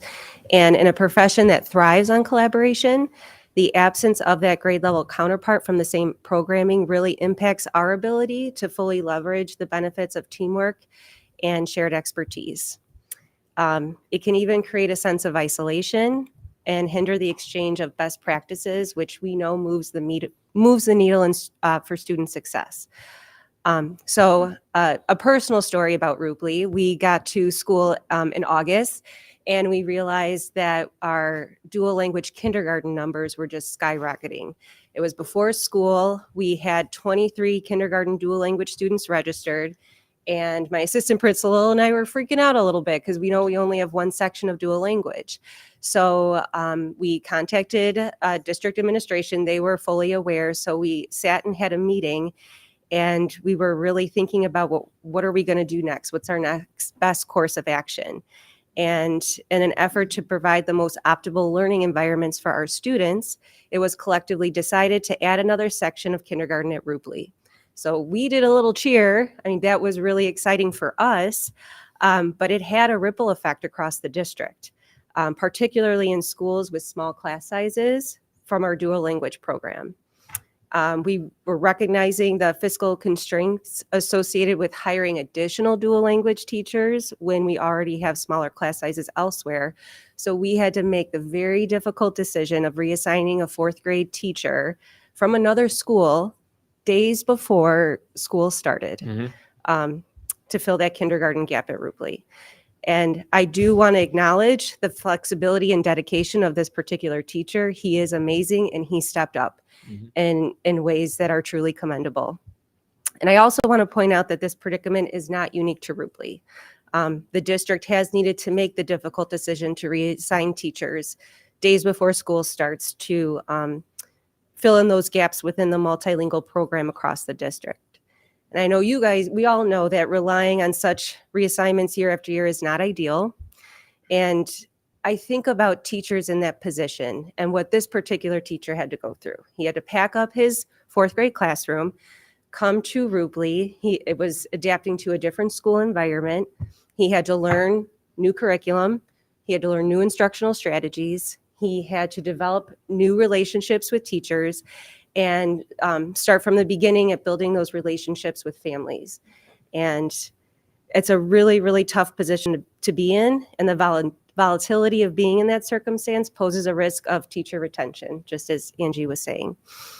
As a principal, I am very committed to being a competent instructional leader. I work on it every day in my job. And it's one of the core reasons why I wanted to serve as a principal. I'll tell you, attempting to lead productive PLC conversations with teams of teachers that use different curricular resources and instructional models has really shined a very bright light on the inequities teachers experience within the Singleton model. So my hope is that we're able to find a better solution that eliminates the challenges that come with Singleton schools in an effort to create a more cohesive learning environment for all. And I would like to add to that the Singleton issue. One of the I think aha moments with this dual language task force is that the things that they need to be successful in their program are many of the same things all teachers need. And many of the things that they are experiencing are happening in reverse in some of our schools. So we have some schools where the Singleton is the monolingual teacher. So I want to just maybe shine that spotlight that these inequities are happening across the board because of these structures that are in place. And that's really a solution that we're looking for, not just for dual language, but inclusive of all. We don't want to lower the bar for anyone. We want to raise the bar for all. Can we, sorry, I want to hit on this Singleton piece. It's important. And I want to make sure that everybody understands the importance with it. And like, I want, like, tell us like the difficulties of it. You know, you're on your own. You don't have someone to bounce ideas off of, but like on a day-to-day over the course of the year, how does it impact our staff being a single? And can we hear from the teachers? Yeah. I appreciate the administrative point of view, but I want to hear the impact on the teacher because you're the one out there. Thank you. So I remember a few years ago, I did have counterparts. We were not a Singleton back in the transitional bilingual time. And I remember day to day, it's like, how did that lesson go? What did you do with that lesson? My kids didn't get it. How about you? I tried this. Oh, that's a good idea. I'm going to open up the lesson the next day with that. That's the basic day to day. Long term, it's the planning. It's keeping each other on track. There's something to be said about keeping our peers, keeping ourselves accountable to our peers, and keeping each other on track. I don't know. Does that make sense? I hope. I can say that. Can you go up to the microphone? Of course. Introduce yourself. So my name is Sofia Gonzalez. I work at Frost and I've been a Singleton forever. I don't think I've ever had a partner. One of the things that happens every day, first of all, is the workload. I cannot rely on a partner to help me plan or deliver any kind of instruction. So if I ever have, a variety of kids that go from very low to very high, we cannot group together and say, okay, you take these 3 groups and I'll take these 3 groups, because there's never anyone to help me out with that. And so the kids never get a chance to leave my classroom.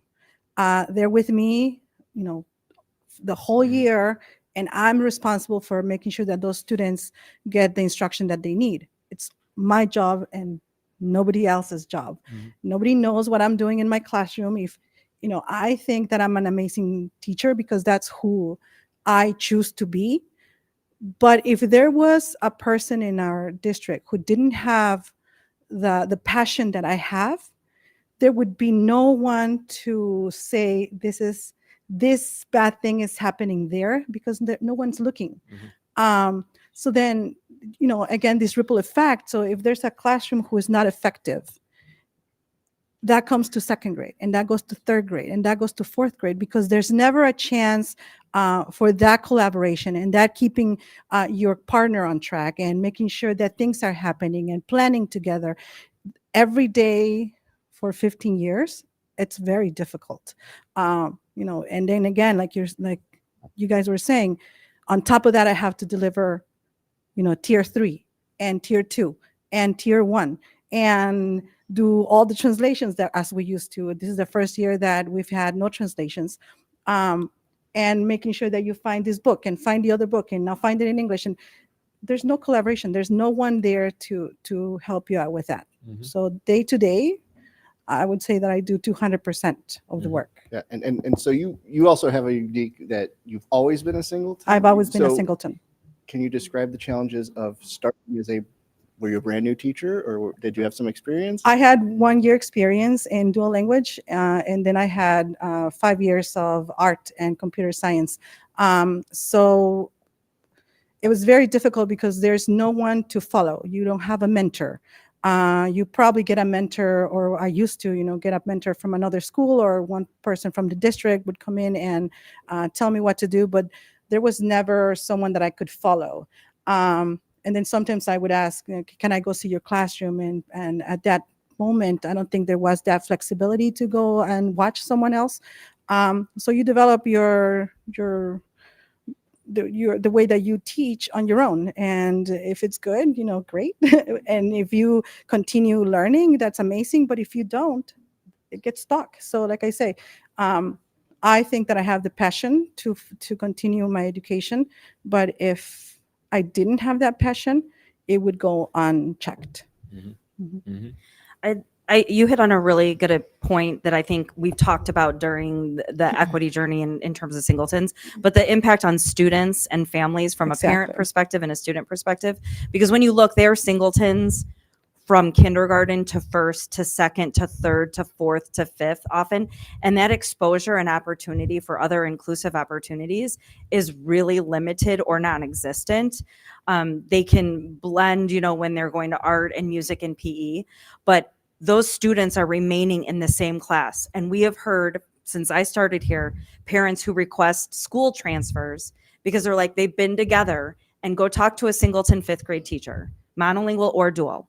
Those students who have been together for 5-6 years, those behavior problems, they have never had another diverse makeup of their class. And it is a significant impact that we see from a student and from a parent Definitely, because that perspective. class just moves up with those behavior issues. You are never able to shift the class or shift the student, or because you're always stuck with that. And personally, as a teacher, I've said several times to a friend, so what do you teach? Well, second grade. I've been teaching second grade forever because there's nowhere else for me to go. I cannot, either I move to third, but what's the point of moving a third grade teacher to second grade and just switching for the fun of it? So I never have a chance to say, I want to do this next, or I'm stuck in second grade forever. And we were stuck like that at Frost for ages, until right now, where we've moved some students from Brentwood. We now have some classes that have singletons, and then not singletons, that have partners. So now you have a little bit of a chance to move around. But I've been, we were stuck, literally stuck. Miss Sherry, did you want to say something? Yeah. And introduce yourself. Sorry. I want to speak to your point for the kids, and that has killed me. It's very hard when you see a kid that cannot ever change their face. They can't ever change who they are. They're stuck, and from kindergarten on, they become the bad boy, and they become the one that can't learn, and they're stuck in it because they have no place else to go. If they had another classroom, they could reinvent themselves. They go to middle school and they fly. It's amazing. And when you're a singleton, they just go, our schools weren't made to be like country schools where you are with the same children year after year after year after year. We shouldn't have to have that. We shouldn't have to have that. It's not good for us as professionals. You know, it's hard to keep that energy going. I've been doing it a long time, long time. And I still have the energy. And thank goodness my dual partners are amazing and they take me in as a singleton and keep my energy going. But it isn't the same. It's not the same. Can you please introduce yourself? I'm sorry. Can you introduce yourself? Oh, I'm Sherry Hess. I'm at John Jay in kindergarten Thank you, Sherry. with Chapoy.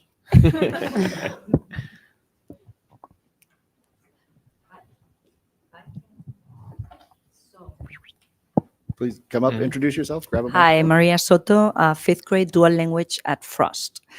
So I've been here in the district for like more than 10 years, and I have to say the district has changed a lot for the better. But for the better. So I started my dual language career in the district, not before, but in the district, doing third, fourth, and fifth dual language in one class. So, and as a singleton too. So I was doing third, fourth, fifth. I had students all over the place in levels of English, Spanish, newcomers. It was a little crazy. And then I continued in Devonshire, was always, you know, and then we continue with double, like third, fourth, second grade, third, fourth, fifth. So every year I would change not only my grade level, but also 2 grade levels. So it was very challenging. And I didn't have a partner either. So it was, you know, just, you know, I would try to collaborate with the English monolingual teachers. So this year we moved to Frost, and I have to say it has been a big difference. I mean, I love Devonshire, I love Frost. I don't have any issues with that and the teachers, but it was, I have a partner now. So I can plan with her, or we can, you know, exchange sometimes. Oh, you work with this group, I work with this group, or we plan things together. So it makes a big difference. So I just wanted to know that this is, it is huge. The impact is huge on students, and especially on students, but on teachers. And that's one of the things when we did the audit in 2021 found having the multi-grade classroom. You have teachers that are having the difficulty of teaching 2 classes, and if it was 3 at a time, right now we're talking third, fourth, fifth. I think that's the thing. It's and Mr. Poy made the point of you have kids in the same neighborhood that are getting a completely different educational experience when they're in the district, which is it's unacceptable. I don't know if that's covered later in the presentation, but can you give a brief history of the multi-grade classrooms? So this was when dual language programs at a certain site basically shrank too much that they didn't have enough for 6 separate classrooms, right? Yeah, so rather than letting a section of 8 go, they would combine a second grade with a third grade. And that was a common practice when I arrived here. Very common, and predominantly in our dual language classrooms across the district. In a couple of our singleton monolingual classrooms as well. And we committed, it was before we even received the audit, but we committed my first year to eliminate multi-grade classrooms by my second year. And so we did that across the board, which it's a stepping stone, right? Because it wasn't a long-term solution to the bigger problem, but it was a step forward to at least eliminate a practice that we knew was not good for students. It was not good for staff, wasn't good for families. It was out of compliance. There was a multitude of reasons why we would not go back. But when you look at our numbers in front of you, I can easily see why it happened. Because it is easier to make that decision than it was to make the decision, which Ms. Soto referenced, which was moving entire programs from Brentwood and from Devonshire. So all of those families moved. One year they were at Devonshire. The next year they were at Frost. But the benefits that we gained when we weighed those out in the long term were beneficial for the students, the staff, and for the program as a whole. And that was why the decision was made in year 2 to start that transition and to eliminate the multi-grade classrooms.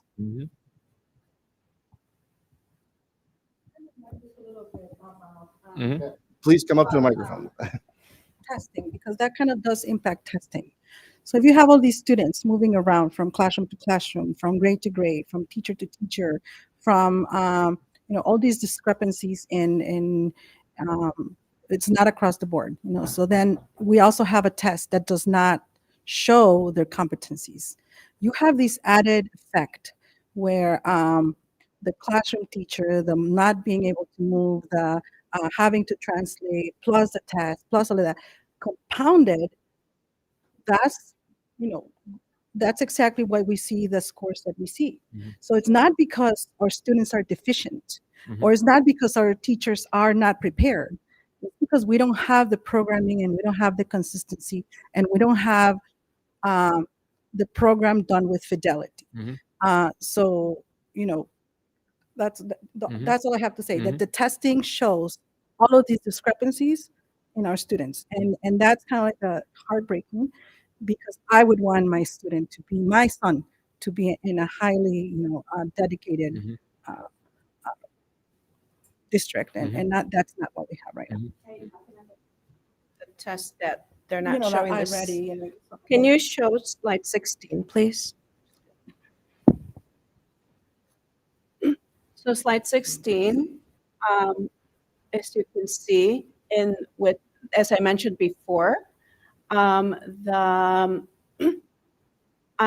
on my side, on the lower left-hand corner, that the one on the lower left-hand corner, that is a sample.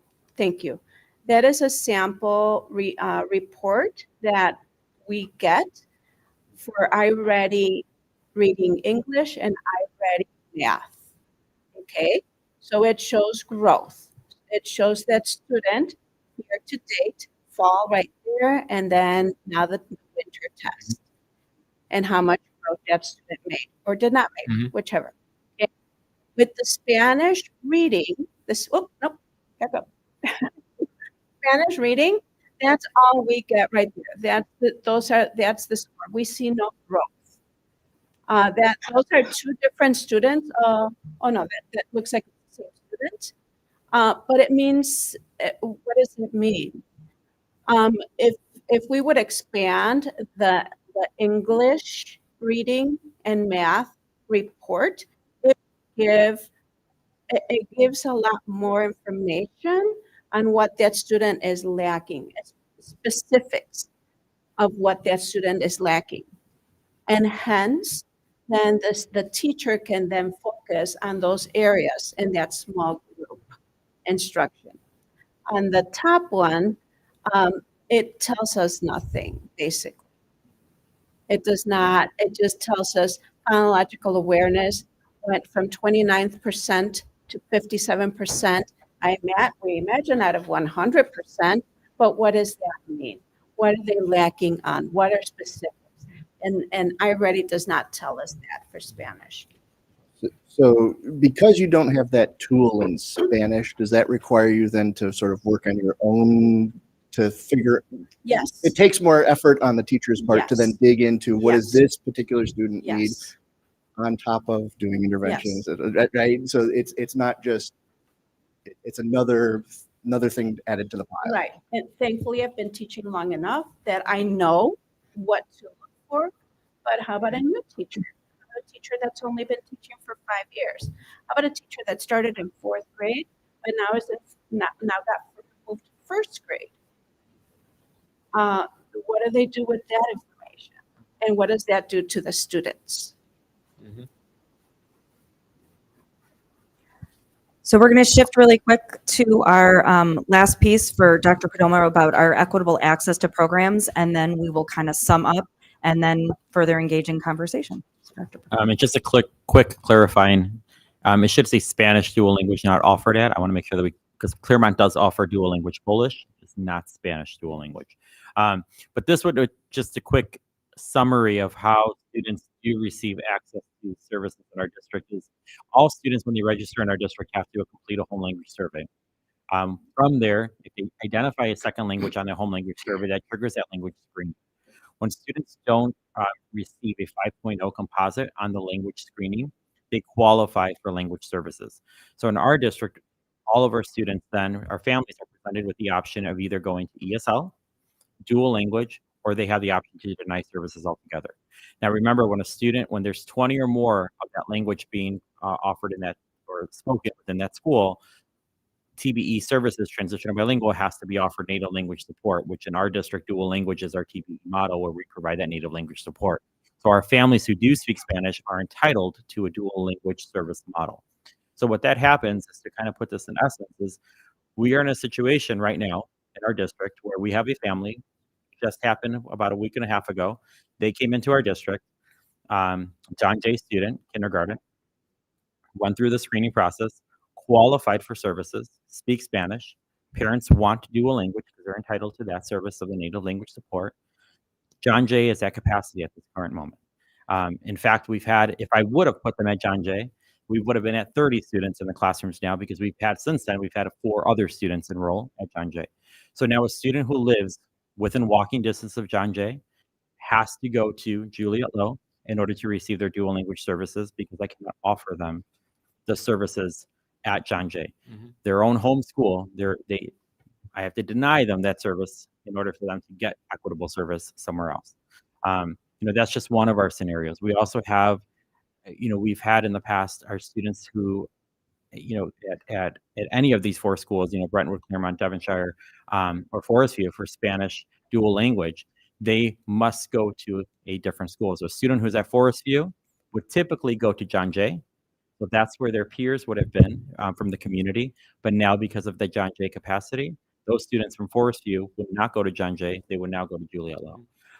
And that's, again, to support that balance, because as I mentioned, we can't predict the student enrollment. And as we continue to get that, had I said yes to one and said yes to another, we would have been at 30, 31 students at John Jay alone. And in that situation, the student that goes to Low, do they go to Low K through 5, or do they transition back to J? So we'd give the parents the opportunity to stay at Low. Once you build a community and you build a cult, we'd give that student the opportunity to remain at that building to continue their academic career, assuming that the program is still available there. We also do give the parents an opportunity, if it were to open up, at least I would open it up to the family and say, there is this opportunity to go back. For example, the John Jay family, they live with family that attend John Jay.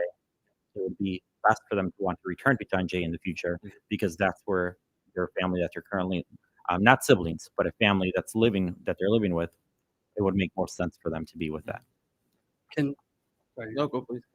Okay, so can you explain then what the difference between, so the dual language program satisfies that we have 20 students. So what is required in that? Like, what's the difference between, in terms of maybe instruction time versus an ESL student? So I'm one of the 58 other languages.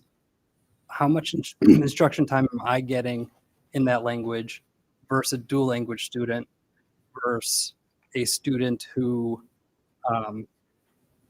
if we didn't have like dual language, like what is required for the TBE or TB, whatever? Yeah, so it's all based on the composite score of the student's language proficiency. So at minimum, if a student has a 4.8 is what you need to exit to meet exit criteria on the access test, which is the English language proficiency assessment.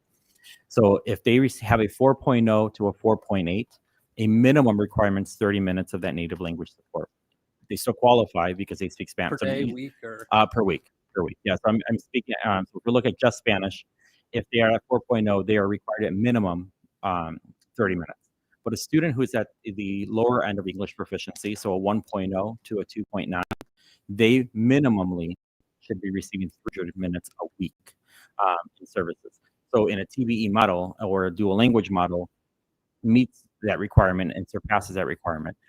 It also allows us to provide that staffing in order to make sure that we're meeting those needs. When we get to the ESL model, ESL is beneficial for a lot of our students, but then we're competing with the scheduling of all of our students and trying to establish K through 5. How do we do that pull-up model for all of our students, is meeting all of those different requirements of the law of the minutes for each student based on their language services. So then let me ask, so 300 minutes for the lowest performing English? Minimum, yes. Okay. So 5 hours. So why do we start kindergarten at 90% Spanish versus if I'm an English learner and I want to go two-way dual, that's 50-50 from the start?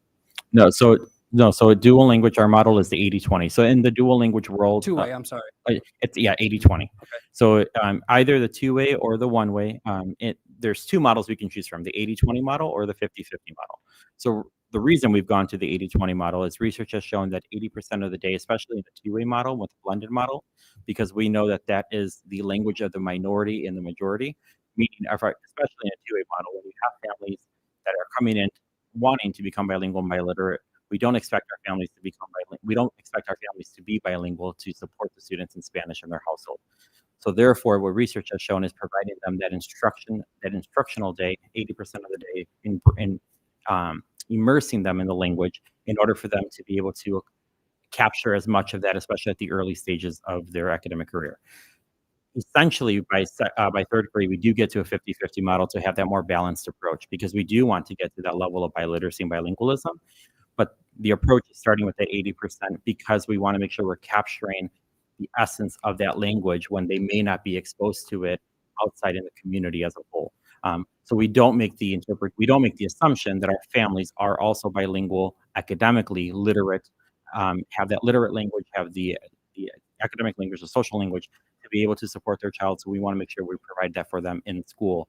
Okay, so maybe I read that. So if I'm a kindergartner and I'm in a dual language Spanish, what percent of my day is Spanish? What percent of my day is English? So 80% of your content area time is in Spanish. 20% of it is in English.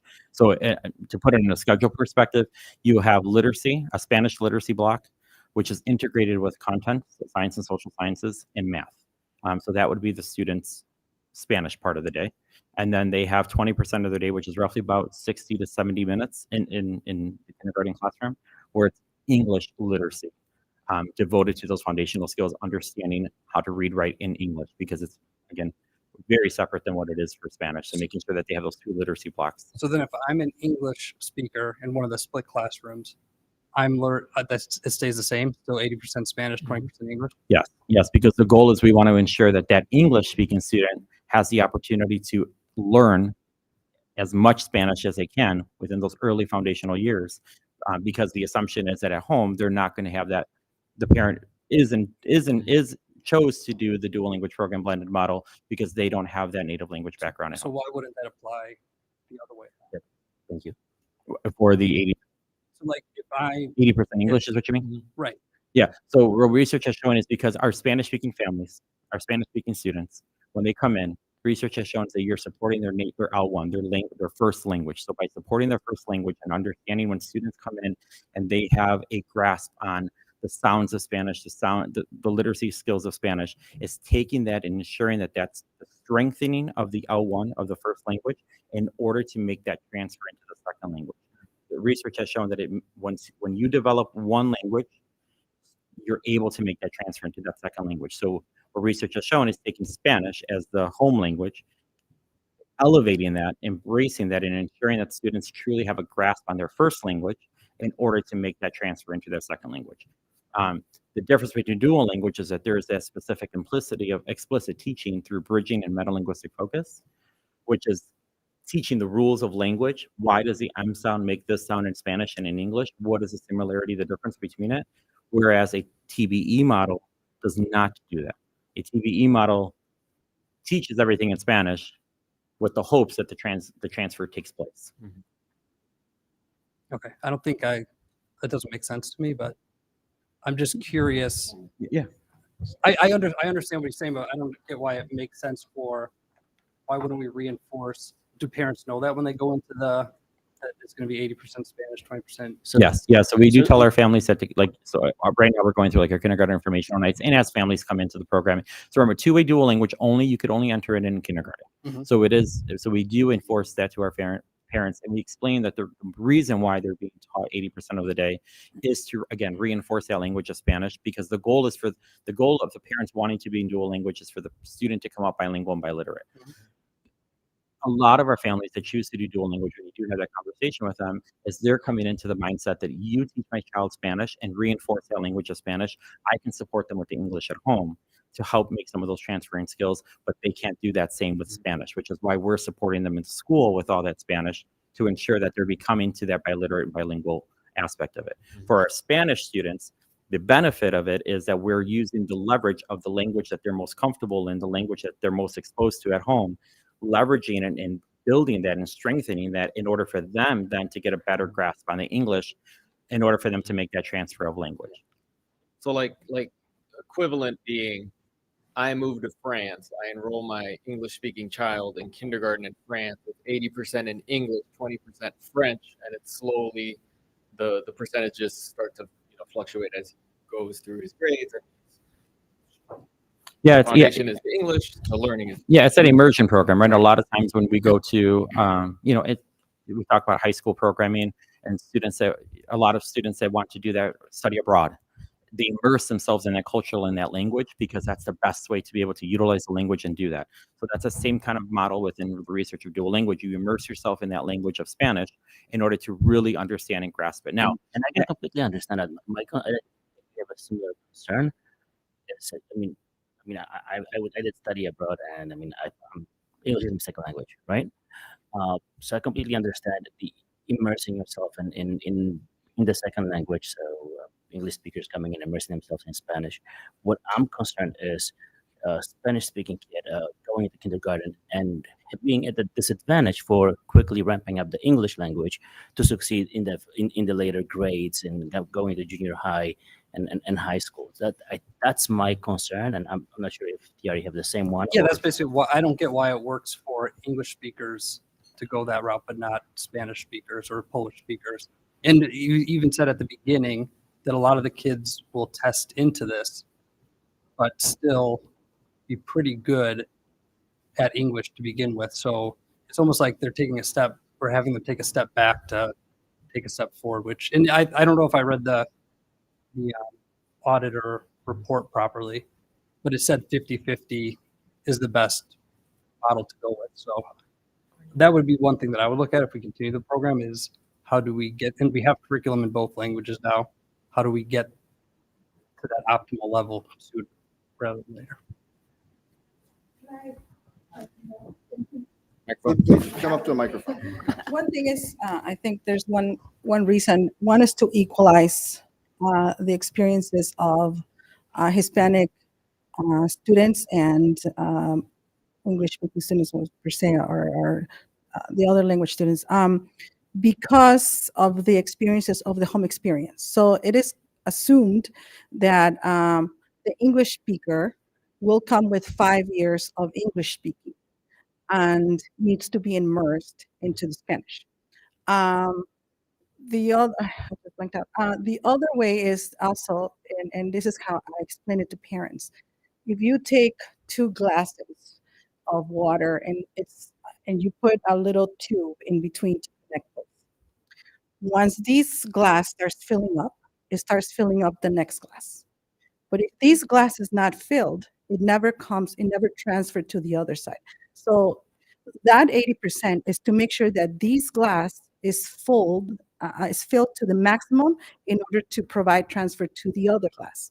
Because if you have no language, then you can't transfer no language.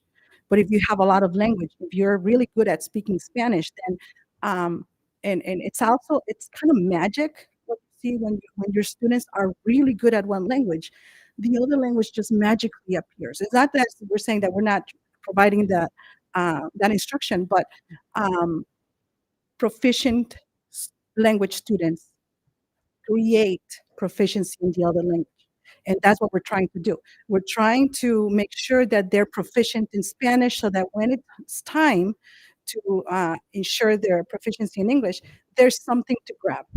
Because if they don't have the Spanish, then I can't teach them English. So I think the data point that's missing, and maybe that's the magic you're talking about, is assumption that the Spanish-speaking kids coming into the kindergarten are not as good in Spanish as the English-speaking kids are at English. Is that what I'm hearing? And we have a data For the most part, to support yes. For the most part. Yeah. Can I add to Dr. Perdomo touched on this, and maybe a little bit more after I try to explain, but he mentioned language minority and language majority, and I think that speaks to your question.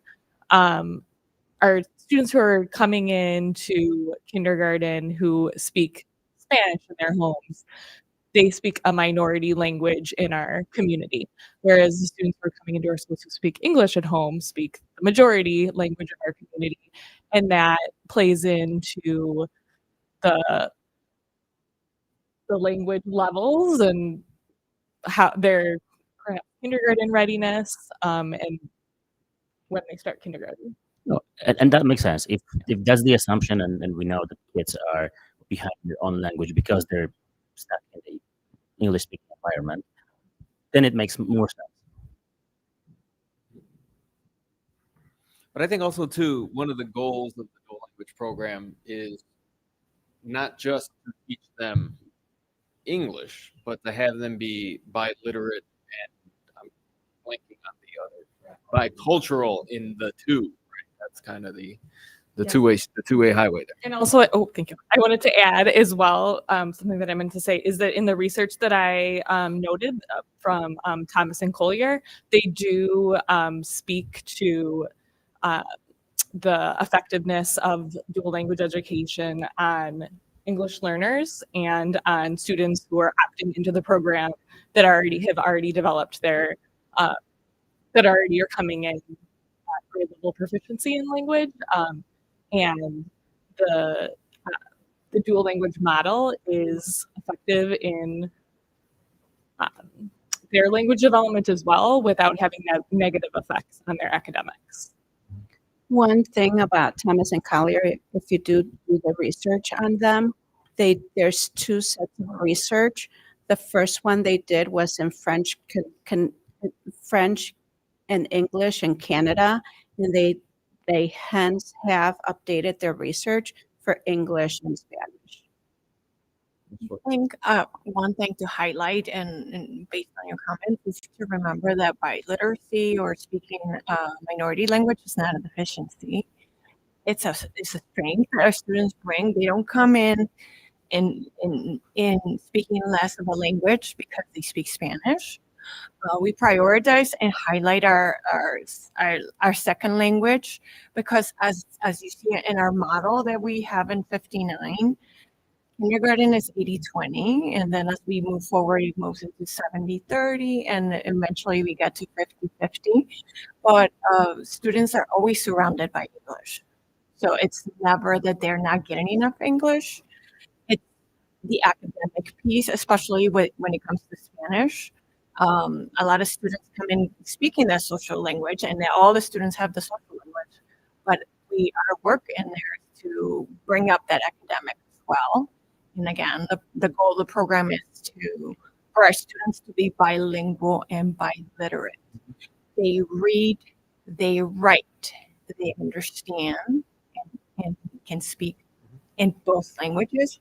And I think we should remember, was it a meeting ago or I don't remember, there was a slide presented. Again, the goal of biliteracy is a long-term goal. It's not a year goal. We don't get to proficiency in 1 year. It takes years. And our dual students and former EL students are students who were came in as English learners outperform the students who are in monolingual programs. I think that explains it a little bit better, the literacy part in terms of being able to write it, read it.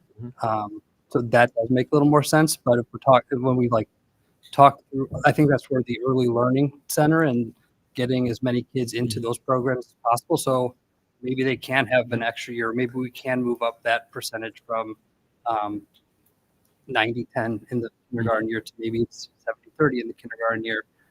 Because as we all know, the formative years, it's much easier to grasp this stuff.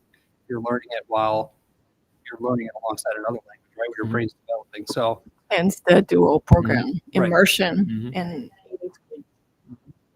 So there's also something called the windows of opportunity that your brain acts better or learns a language better from 0 to when you are like 12, 13, your teenager times. So Spanish is being the minority language. If you practice or learn the language from your early ages for Anglo kids or for Hispanic kids, because they're not going to listen to that language all the time. They're going to listen to more English, which is the majority language, right? So the window of opportunity says the brain has more plasticity to learn a language when you are younger at that age.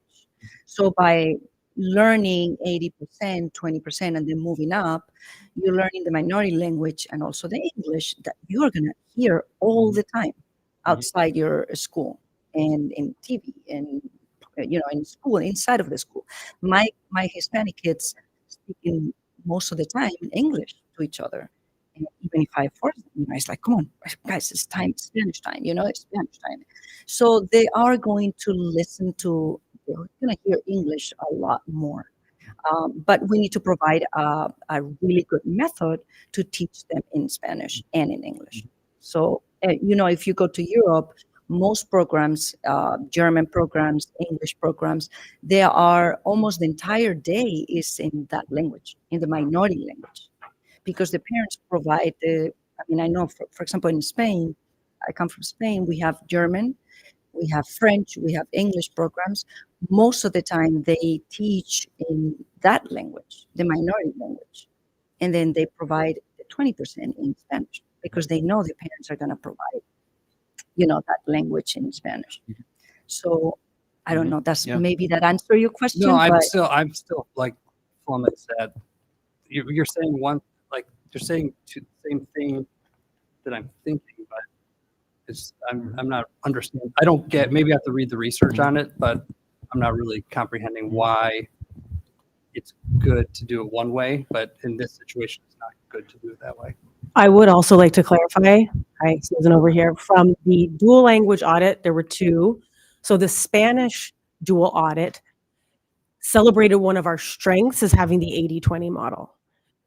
For these reasons that the teachers have described, and it was the 50-50 model in our Polish program, they were recommending that we maintain that, do the intricacies of the differences between the Polish program and the Spanish program, the number of students, the availability of resources. So there's a lot of information in those audits. So, and the reason why that research is there, we talked a little bit about Canada, we talked about Europe. This research is not isolated to our community, but it is used and replicated all over the world in terms of when we develop models that really require immersion in a second language. Speaking like a Canadian who experienced it growing up, so I'm familiar with that. Little shout out to Canada. Like for Mr. Ploy and Ms. Shriver, can you give the examples of the native English speakers that start at the early kindergarten age that are now thrown into 80% Spanish? They have no one speaking Spanish at home, and kind of show how they acquire them. I mean, being a language learner myself and having to learn a second language later in life, it was a challenge for me. I was thankfully successful. But it's amazing to watch these kids come in and they have that zero language level, and that can be either way, in no speaking Spanish or not speaking the English. And the beauty of our model here is how they model for each other as they learn together. And you start to hear those conversations, and it's very hard to explain unless you have had that experience. And as they grow together in our program, again, the research says it takes at least 5 to 7 years just to develop that academic. The social language comes a little bit faster, but even by the end of kindergarten, just having that 1 year, how they're able to connect what they learned, again, because our model follows a very purposeful and intentional way of teaching. It's not just everything's in Spanish and good luck. We have structures, we have strategies that we use and that go consistently with the instruction that monolinguals have to follow, except we have that extra layer of now you're learning in 2 languages. You're growing, instead of growing vertically, you're going sideways, because some of it is going to be in one, some of it is going to be in the other. And just that ability for the students to model to each other. And they come along. And, you know, you find yourself saying things and all of a sudden they'll catch you and correct you because they know the right way. Or like we use these visual things, necklaces. I can't tell you how many times my students, I said you're in the wrong language. You know, they know these things because again, we follow a model that is research based. It's not just something that we came up with. Yeah, I mean, I see the exact same thing in my classroom. I'm amazed with how much they pick up because they are fully immersed in it.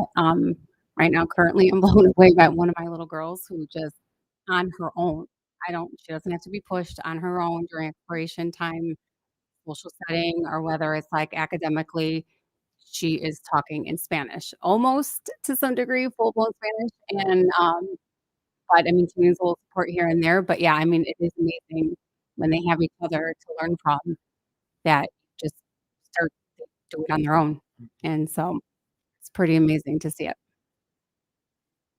How is the district working with the Early Learning Center too? We're hearing about windows of opportunity for language, right? How is the district working with the ELC to provide some of those windows and provide instruction so that kids are coming in a little bit more bilingual to the district in kindergarten?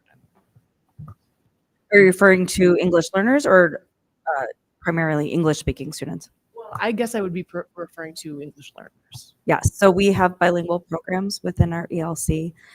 Dr. Perdomo, you could probably speak to that, or even Yeah, Dr. so the ELC does offer a dual language, Spanish only.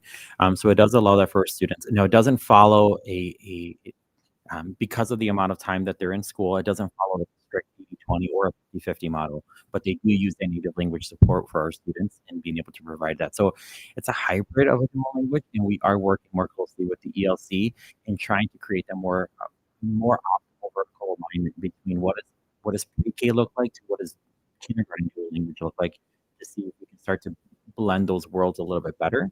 I think that is an area of growth that we could definitely look into and support. But there is a dual language model of support there.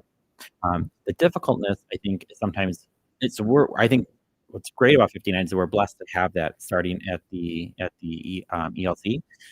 From an English learner standpoint, students aren't identified until kindergarten. So I think, like I said, it's great that we're doing it here in 59. I think we should continue that practice and look at that. But from an English learner standpoint, students aren't identified in pre-K, so the requirements of providing that in pre-K are not there. So I think that's why I say it's an area of growth, because I don't think it's something that we've looked at consistently and how to blend the two worlds together, because it's not necessarily required in pre-K, but it's a requirement in K because they're officially identified with that label in kindergarten. So if we didn't have a dual language program, what would language services look like for the the Polish population, the Spanish population? Yeah, so we would have ESL, and then we would still be required to have transitional bilingual, which would mean that we would default back to a model of where students would be taught in all Spanish, kindergarten, first and second grade at minimum. Now, there is a late exit option, whereas students would actually stay in that model through fifth grade. So there's an early exit, which is kindergarten, first and second grade, and then the late exit model, which is kindergarten through fifth grade. So they would default to Spanish instruction all day. So I do want to say one of our first activities, maybe our second or third meeting, we really said, let's explore what are we required to do and what is optimal for our learners here in District 59. Now, before you have collective, I don't know, 100 to 200 years of experience sitting in front of you, much more in dual language than I can even attest to. So I think in trusting in their experience, I think 14 years ago, this district made a decision based on research and best practice, and it was a collaborative effort. I think that commitment was made, and you see what we do today. So when we presented that very question of what should we do, because what we're doing, we have challenges. I think we've identified and highlighted those challenges tonight. I think we've also identified that we have a growing population that we need to keep up with the demands of. So we did a little walk around in this room, and we really laid out what are all the options that we could explore in order to meet the needs of our students. We talked about keeping status quo. We talked about reverting back to a TBE model. We talked about keeping only one-way dual language. We talked about doing two-way dual language. We talked about consolidation and programming. We even talked about opportunities for sharing across multiple schools to leverage opportunities for collaboration. Of all of the models in their work, I will let you guys answer. What was the one that you eliminated from further discussion? TBE, transition of bilingual. So we Status stand, and I quo. committed to this group that whatever this group wanted to advocate for, that's what we would come together and advocate. So tonight we're here to stand behind that, that research, that best practice. But with that, it comes commitments. And it is really important for the board to understand what those commitments are, because we cannot effectively navigate and produce the results promised from a dual language program if we don't have shared commitments to supporting that program. And so we're going to end on this piece here, and then we'll talk a little bit about next steps. So I'm going to turn it back over to Ms. Chipwood. A truly meaningful part of working in education is following those lifelong lessons for our students. And one of those is, you make mistakes. And I can't tell you the number of times I've had 5-year-olds come out, and it doesn't feel good, but it's part of the process of learning. We realize something is not working, something didn't go the way we expected, and we have to look back and assess. We are here today, and we know that there are factors beyond our control that have led to our current situation that we've had laid out this evening. Issues like enrollment patterns, most recent influx of newcomers. There are also factors within our control that we can do changes, and we have acted upon to adopt a comprehensive curriculum. We've done that. And there are still significant issues that we must and can address. The intention behind today's presentation is to demonstrate our commitment for dual language programming as a model that best serves and promotes the success of our students. We need your help in settling this once and for all. Are we really doing dual, or are we going back to other practices? And we have to make the decision, and like Dr. Ryan said, we need to commit to what it takes to make that happen. The decisions you're being asked to make are complex and challenging and involve staffing and facilities and services and curriculum for all of the programs, not just dual. And it's an ongoing domino effect. Consequently, as we make decisions for the future, I want to reiterate that beautiful logo we have on the wall. We are here to prepare students to be successful for life. And we must maintain vigilance that we continue to do that through all of our programs and everything that we do for our students. If we are able to do better by our dual language students, we must embrace a framework that grants our programs flexibility to evolve and adapt. Ensuring equal access to our preferred programs across the district neighborhoods is crucial. It is imperative to prioritize the actual needs of our students over traditional practices and intentionally allocate support, services, and resources equitably, aligning them with the identified needs of students in each building based on our programming and what we say we provide. We can do this with collaboration and thoughtful work. And Maya Angelou said it best: do the best you can until you know better. Then when you know better, do better. We can do better for our students. Thank you. Mm-hmm. So I just want to give a round of applause because thank you all so much for being here tonight. You know, it's one thing to hear the stories and to see the stories and then to come here and tell you about them.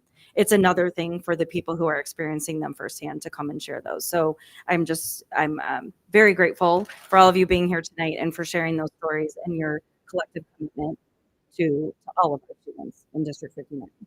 So for the board, we're going to talk next steps. So the first thing that I think this task force is really looking for in meeting, and I will change the word commit to recommit. Obviously, boards change over time, just like our students do. And that board that was here 14 years ago that made that commitment, we have a new board sitting in front of us today. So the next step would really be for a collective commitment to what the philosophy of dual language is and embracing that as a district. That's first and foremost. Based on that then commitment, we would want to have this ability for this group and even enlarging this group to involve our families. As we said, tonight was a first step to really develop a shared plan for how we're going to achieve an effective program that meets all those core tenets of dual language that were outlined tonight. And through that, we would build a recommendation that would ultimately be given to the board for adoption. That would be a long-term solution to address these issues that would provide those opportunities for our highly qualified staff to have true collaboration, stability, and their own professional learning. We want one that is going to prioritize the needs of our students that are going to evolve and change over time, as we have seen in the past few years. And we want one that also includes clear definitions and measures for success. I think we talked about the importance of that, but what does success truly mean for a dual language student? And how does that differ from students who are engaged in our monolingual programming? And then lastly, I think what I heard loud and clear since the day I arrived in District 59 is we want a program that meets the same high standards as every other student who's in a monolingual program today. So that would be outlining really what we're looking for. If I can collectively share that on behalf of this task force, but we know that first step is that commitment. And I think tonight, the questions that you asked and what other information you may need is really what guidance we'd be looking for from the board in order to get that first step of that commitment. Mm-hmm. No, I think, oh, sorry, were you gonna go ahead? No, I think it's when the task force meets, every single option, every idea, no matter how far-fetched or how, they're never going to agree to this. Whatever it is, it has to be raised, right? That audit that we did in 2021 highlighted so many problems with the program that were just sitting there. Everybody saw them. Everyone knew that there were issues. Everyone knew that teachers were creating their own curriculum and translating materials and multi-grade classrooms and assessment issues and professional development issues. And I remember in the audit, they asked principals to describe the dual language program, and you asked 5 principals, you got 5 different answers, right? And different folks were in charge at the time, but now we're putting the focus on it. And it should be, and I keep saying it should be a gold standard of a program. How do we get there, right? What do you need to get there? We're highlighting the issues, we're highlighting the problems, we're highlighting how difficult it is for you as staff to kind of implement these programs, etc. But obviously a ton more work to be done. The little things that we've done, eliminating the multi-grade classrooms, the new curriculum, all of that is steps in the right direction. But you guys are the experts. You guys are the ones that are there in the classrooms with these kids. We need to hear it exactly from you as to what you need, because it's very difficult for us up here to make those types of decisions. So I think we obviously need a dual language program, because if not, if we go to a TPE, do I got that right? We essentially go backwards. So I think that's clear. Just let me ask real quick, so I 100% understand. If I'm a student where dual language is not offered at my school, there's a couple of those, right? I have the option to go to a school where dual language is offered, or is that the lottery the parent was referring to earlier? No, the lottery would be for students who want to participate in the two-way who are not Okay. English learners. Okay. But otherwise, we have to guarantee services, but that may be at their neighborhood school, or they may have to get bused and enroll at another school in order to get those services based on our current model. So if I want dual language, I can go to another school. If I say I don't want that, then I would get ESL services at my current school. Okay. Yes, that's correct. Or I can just turn them down altogether and go into a monolingual class. Yes, every parent has the right to deny services and then reinstate services if they ever wanted them back. Got it. I want to add a little more. Sorry, I know it's late. But I think that one of the other pieces, we're talking about just language and developing language, becoming proficient in language. That is one very, very important piece.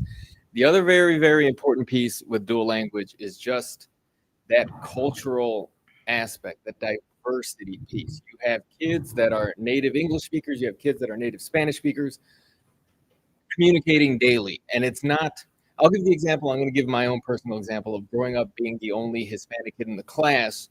I hated when the teacher called me Roberto because nobody else had a name that sounded like that. Call me Bobby, you know. and you know, so now it's, you have these kids that are diving into the pool of that diversity, and that's the important piece of teaching them the language, showing them the diversity that is our community, because it is a reflection of our community, right? We're not just generating that here in our schools.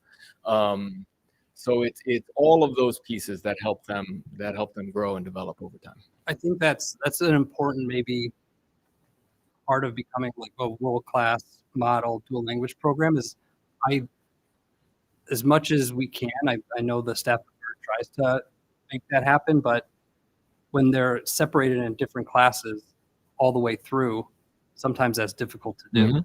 And especially when they're coming from a different location where they're not necessarily living close by to the school. So it does, I think, coming up with a way to make that more, have more opportunities to commingle like that, I think is a very important part of taking this program to the next level. So I don't know how you do it. I don't know what we can do, but I think that's something to definitely think about.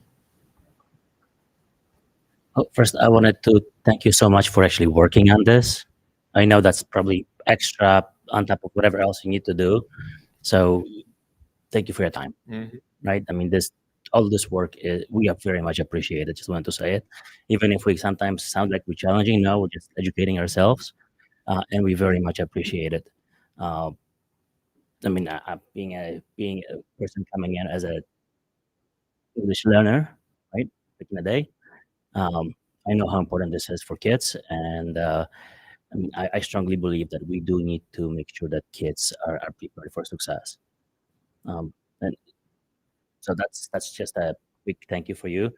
And a little extra comment that I am hoping that we can also not forget about the Polish language when we're going through all of those audits. I mean, being here, I've been having my daughter in the Polish language as well. I do see a couple of gaps. One gap is only because we did roll out the curriculum, which is great. I am so happy about it. But I figure, equity means let's also help the teachers not having to translate their things in Polish as well. I know it's not going to be as easy because, well, that's even harder to get any curriculum that will be already translated. But maybe there's some other ways that we can do it. Maybe we can plan ahead and have some things translated for those teachers, and planning it out ahead of them for those all of those years. I know it's hard, but just throwing it out there, and I know you're thinking about it. I know you're thinking about it. A second thing that I think is also a little bit of a delta is looking into the dual language in junior highs for the Polish community, because I know I keep hearing about it all the time, and we have it for Spanish community, which kids can continue that personal growth, but it stops at the fifth grade for the kids that are in the Polish dual language. And I know that a lot of them are scared. They don't know what to expect. They want to continue the dual education, and it's being denied to them. So if we can consider it, I'd very much appreciate it. Dr. Perdomo or Ms. Savage, do you want to address a little bit about updates on in terms of the junior high and what's kind of evolved in Yeah, I'll that talk a area? little bit about that, and I'll have Dr. Perdomo add any details as well. So last year was the first year that we had our Lost Links data for 5th grade. So we began with a parent meeting to talk about transitioning from 5th grade to 6th grade in our Spanish program.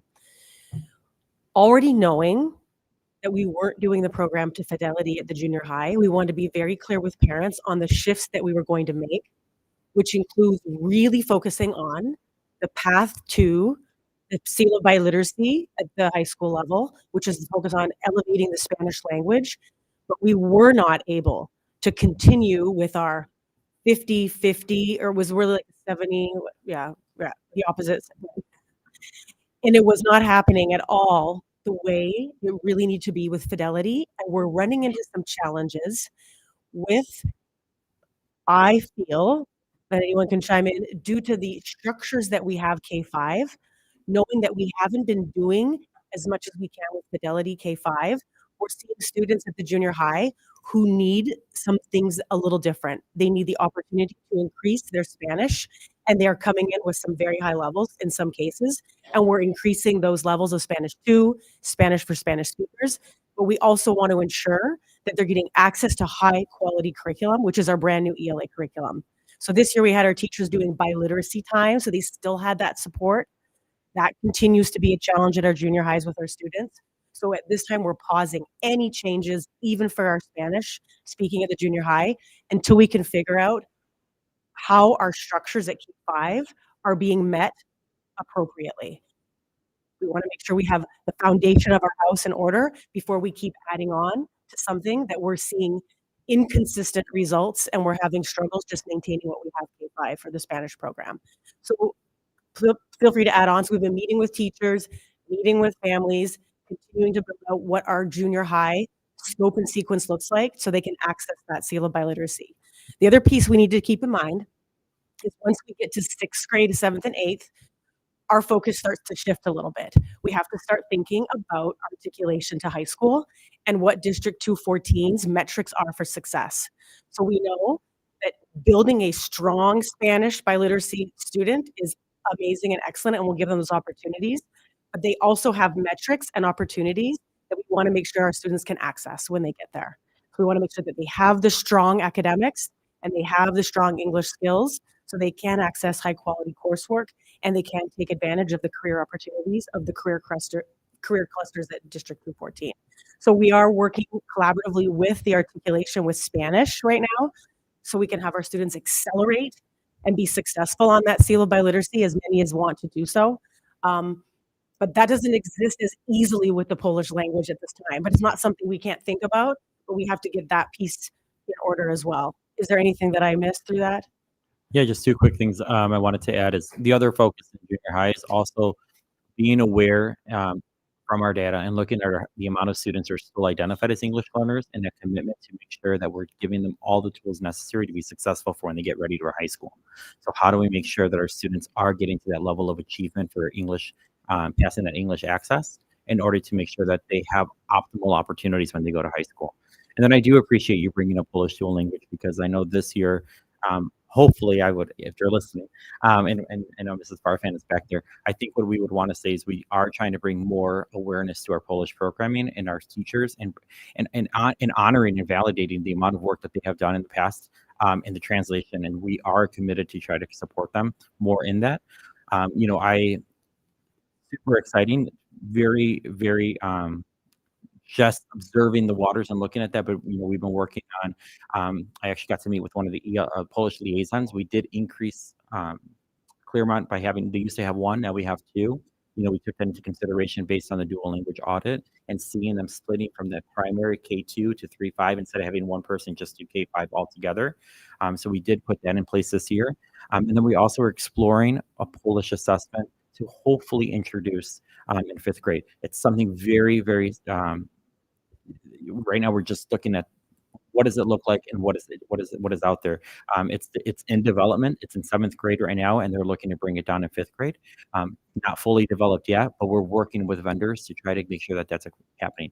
I think there is an awareness that Illinois, especially, is high in Polish population, and so I think people are starting to see, it's a need out there and it's a niche. So we're trying to figure out any ways possible to make it successful and do that.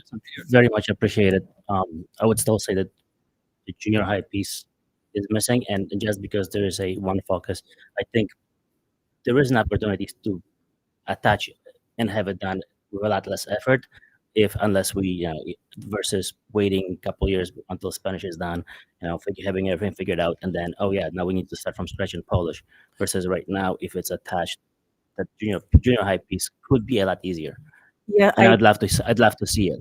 Yeah, and I appreciate thinking broadly about like the big picture plan. Exactly.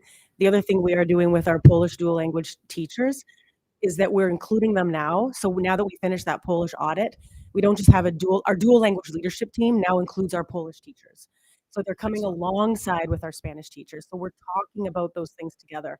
We're having those conversations, even though two different languages, the theory, the practices, those pedagogical pieces should be there to support one another. So we really want that comprehensive vision. We just have to figure out how to make that happen with everything that we have to work And if on I right could now. say one commitment in this process as we look at next steps, what I would request is that our task force and our district as a whole, if we could find the things that we must do and figure out how to do them really well, it will open up opportunities for us to look at the things that we want to do and potentially can do in the future. But right now, part of what I think we've seen over the evolution of the 14 years is doing a lot a little too fast. And I think we've snowballed into something that isn't quite the results that we anticipated. So I don't want to commit any efforts at this point until we can look at what must we do. How do we get to at least compliance? Because we are going above and beyond as a district. And what we're doing is above and beyond mediocrely at best, because we are all being pulled in a lot of directions. And when we talk about teacher burnout and we talk about staff turnover, we talk about retention and all of that, these things impact it. And there is, if there's anything I've learned, there is no simple change for our junior highs. It impacts so significantly huge portions of our community. So even something small, I just would love the opportunity and the support from the board to say, let's hone in, let's focus on, we have a lot to learn from our Polish dual language program that we would like to replicate out. Every Polish dual language teacher has a partner with opportunities for collaboration. They are having to write their own curriculum, which is absolutely a deficit, but they at least have a grade level partner, and they did not want to give that up, and that came out loud and clear. And we want to provide that parity across all portions of ours. So let's find a way to do that, because this lift is not going to be easy. There was a recommendation over a year ago that was rejected by the board that would have provided solutions, and it didn't pass, and that's fine.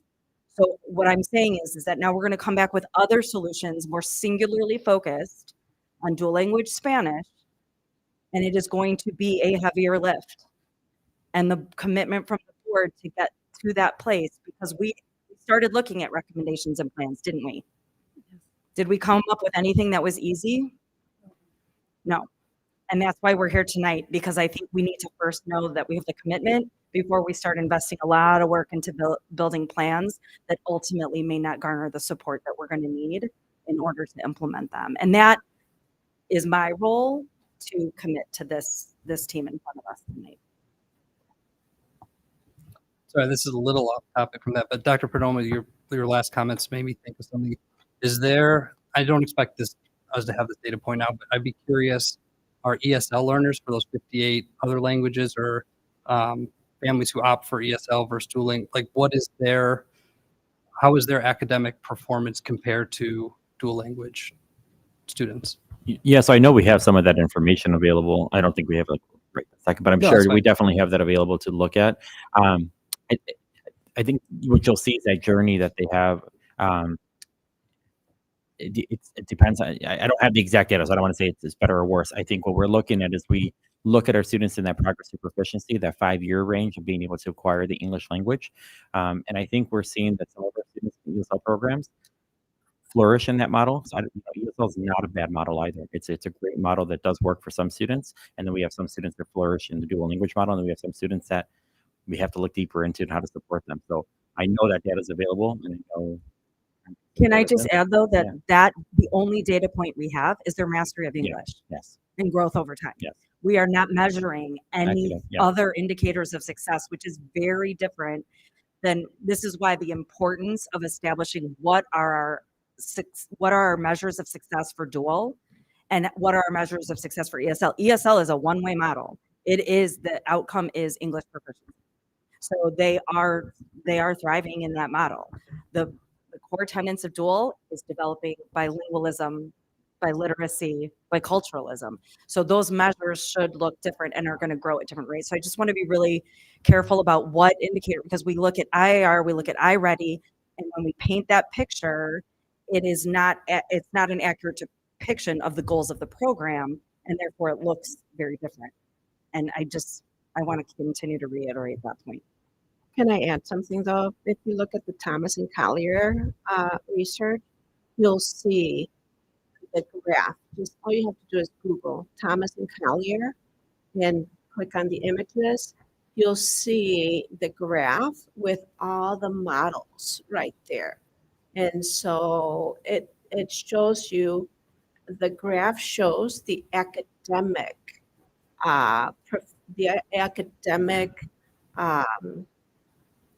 goal or the academic benefit proficiency by the 12th grade when they start at first grade. I think I saw that the dual language is clearly the highest. The achieved. two-way dual Right. language is the highest. One way is right below. Okay. Yes. So I think No. a good measure for the success of our program is if that is the same for, if our district matches a body of research that, like if our dual language is below something else, then maybe something, right? Mhm. So as we wrap up, I think, right? I have 3 questions, Oh, but keep going. no, go. I was just going to say, as far as next steps go, task force is going to continue to meet, right? The task force. This is not get us your plan by Friday type of situation here, but the task force continues to meet. Are we expecting to receive just updates at each board meeting, or what's kind of the plan of keeping the board informed? So I think at a certain point, we're going to move from a task force into some type of like larger committee where we'll have more representation across as we build this, because I think it's going to take us some time.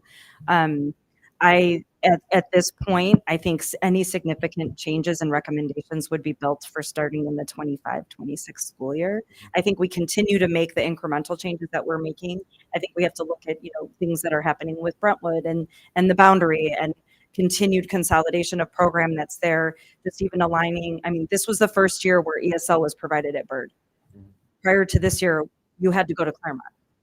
So there's a lot of things that are changing, but the long-term solution would be something that I think we would really look at building collectively across probably the next 6 months, because we would need to have something in place prior to spring of 25 in order to implement.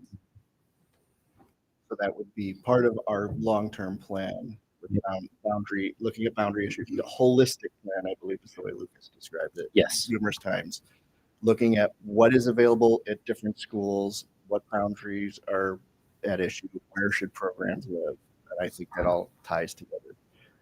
I want to ask, I think, 3 or 4 questions. The first one is one of the pillars is high academic achievement, right? What should I think of that? So I have a student that starts in kindergarten. By the time they finish 5th grade, what should they be able to do? So ideally, what we would want is a student if they start in kindergarten, by the time they finish 5th grade, is that we would see that they're on track in both languages, performing at their grade level in both languages. That would be the ideal model, as measured by local assessments, as well as state assessments. But state assessments are only measured in English. So once they reach junior high, they should have enough English proficiency they could take any class in junior high. They should also meet the math standards, and they should, on top of that, in addition, have Spanish or Polish at the same level, at grade level. Yeah, so if we're looking at what researchers show, if students started in kindergarten receiving their English language services, by junior high, we would hope that all of our students would meet that proficiency of English as well as Spanish, if it's dual I language. just want to make absolutely clear that's the standard, that's our goal. So what Are happens? we What reaching happens that to now? those students that don't? Yeah. Are we reaching that now under our current model? So under our current model, no, we have, and that's why when we had talked about junior high, that is why one of our focuses is also looking at the amount of long-term EL students we have in our district and ensuring that we are starting to address that need at the junior high so that they're ready for that optimal opportunities at high school level. So right now, when a student Yeah. gets to junior high, there's, if we look at all our dual language students, roughly, give me a rough number, what fraction of them have met that standard and what fraction of them have to receive remediation in English, essentially, to prepare them for high school? So I would say if I have to get, I believe we're about 30%, probably about 30% in the students who have been with us from dual language in the kindergarten, still considered EL at the junior high level, still needing that support in English. Okay, and this is a huge program, so that is a lot of students at every junior high, right? Yes. So when I think about how do we get District 59 to be successful, we have to get those kids to up to standard, right? And I think I just want to make sure we're setting that bar higher than it's been set in the past.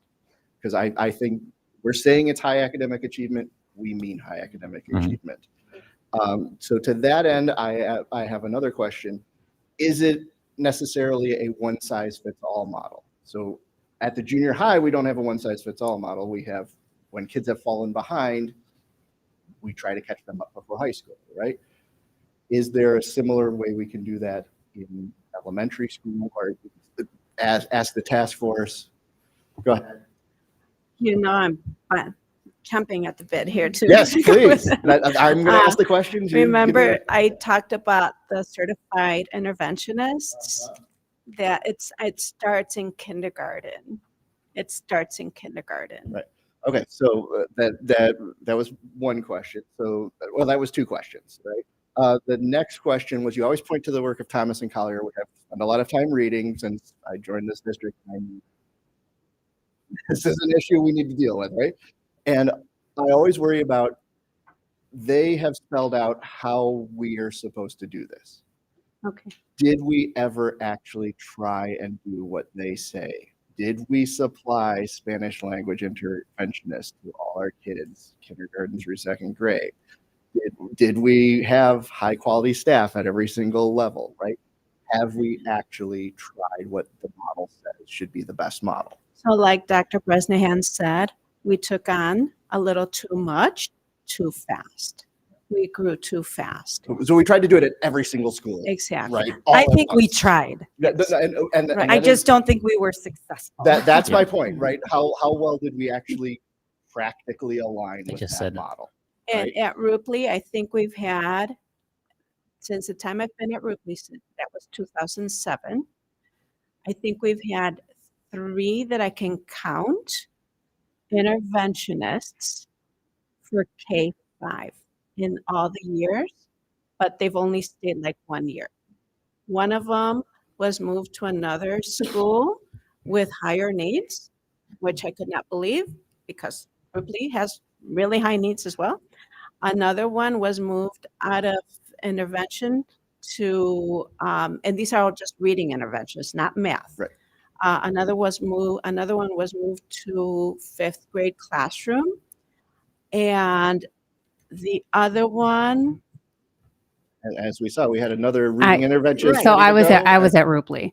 So I started off as one of the Title I reading interventionists there, and then moved up to reading interventionists and was pulled because then that's when Juliet Lowe was rolling up their 2-way program to 1st grade. So I was pulled from the position that is to fill that position. Everybody's spread out. How do we get an interventionist at every single school? How do we make staff shuffles, right? And I think it speaks to staff burnout and the continuous overturning of staff at that level. Okay, so I want to follow up on just one thing, and I'm hoping there's people still tuned in. This is a critical point. It's getting late, but we made changes in moving students from Devonshire to Frost. We eliminated the multi-grade classrooms. It sounds like we combined a fourth grade classroom a few days before school started at one program so we could have a kindergarten teacher at another program. So all of these shufflings are constantly going on. As a board member, I have never heard a comment from a parent in the dual language program about those issues. And I haven't heard necessarily many teachers speaking about those issues. So I want to thank you for being here, because we need somebody to speak up for those students and really say, this stuff can't stay. The status quo is not working and is not going to get 30% or so of students, which is a huge amount of students, up to the standards we need. And so I'm going to ask the dual language parents out there, I would point out there's a board vacancy. You have until Wednesday to apply for that vacancy. We are looking for people to add their voices to this discussion going forward. So people out there, and if it's not on the board, it is in some other capacity. We're going to need parents to help us build this program up. And it comes from families. It's not just, I think we have a lot of good ideas here, but I don't think by ourselves we solve any of this. It is the teachers, and again, teachers who are in singleton classrooms, we want to hear from you, right? And teachers who are in dual language, we want to hear from you. Whether things are going well or not, we want to hear from you, right? And so I want all the voices heard, and as this progress moves forward, and we will find a new balance. Better, right? So thank you all for staying so late, but I really think spending time on this is something that's critical for the district and for our students, because ultimately, when we can take students who right now our program doesn't reach, and we can improve their lives, their families' lives get better when they grow up, and their kids' lives get better. And that's how we build our community, right? So I think of teachers as gardeners. You're planting seeds and you're growing our community with time. So I really thank you. And we're going to just keep improving as we go. Very, very quick follow-up to one of your questions. I didn't want to interrupt you as you were asking, but I know there are parents out there wondering. I mean, I know the answer, but I want to also, as long as there's two tuned in. Hopefully they're still there. Yep. So if we have kids in the Polish language that do not test out of that program and they go into the junior high, what happens to them? So students that still qualify for EL services receive ESL services at the junior high. So for Polish dual language, if they still qualify for language services, they would receive ESL services in the junior high level. Okay, so the the ESL is the only path at that point. Correct. Okay, thank you. I think the goal is for all the dual language, we don't want that to happen anymore at the junior high. Right? We want to get a program in the elementary where 99% of the students, it's never going to be perfect, but better than what it is. Right? Yep. Excellent. Any other questions or comments? So I would just like to individually go board member by board member. It's going to be a painful few years to design this program. Are we willing to sit down and work with these people to get it to go? We would all be nuts to say no. I know. Yes, I just want us all to just say, look, we're going to do program. this, right? Yes, We have to yes, fix this. obviously, yes. These are all our kids. We need to teach our kids to the best of our ability. Right? Yes, I don't, and I'm going to say the same thing I said during the Brentwood meetings. I want to see the transition. Right. I think that's why it's a 5 to 10 year project. Yes. Yes. I don't think there's anything else to say. I'm a yes, and I actually appreciate us recognizing when something's not working and committing to making it better instead of just glossing over everything and thinking everything's fine working. It doesn't mean you're not doing a fantastic job. It doesn't mean you're not doing all that you can do. It just means that we can be doing more to support you. Yeah, absolutely. I'm 100% obviously, but I want to hit on what Joe said of the kids that are in this program. You know, when we don't make decisions on who gets the most Facebook likes on a post, right? Or we don't make decisions on who, you know, sends us the most emails. There's so many kids that need all of this help. And we're supposed to be up here because we're the voice of those kids, right? And that's what we have to remember. So it's was the dual language program failing because nobody spoke up, right? Or maybe they did, but it just didn't get all the way up here. Or maybe it got all the way up here, but the people that were here just didn't do anything about it, right? So let's continue the dialogue here of what is needed, what needs to be fixed, why it needs to be fixed, how we fix it. And you know, you have the support of the 6 and hopefully 7 of us soon here on that. Yeah, and I want to echo the same thing as everybody. I feel like I want to avoid the situation where we say our schools look good, right? And they have this veneer of, oh, every school has the exact same program, every school has the exact same number of interventionists, all that stuff. And we're failing some students, right? I want to avoid that by making sure we dig in and we listen to and find these issues and really work at them. And it's not going to be perfect immediately, and it's going to take time, but I hope we have your backs, right?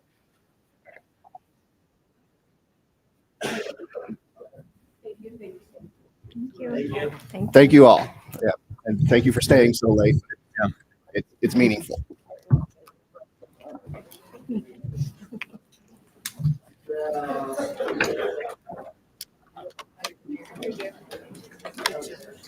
All right, moving on to, we have one action item, which is the part of getting this plan rolling for all the schools, the WOLD 11 remaining schools item.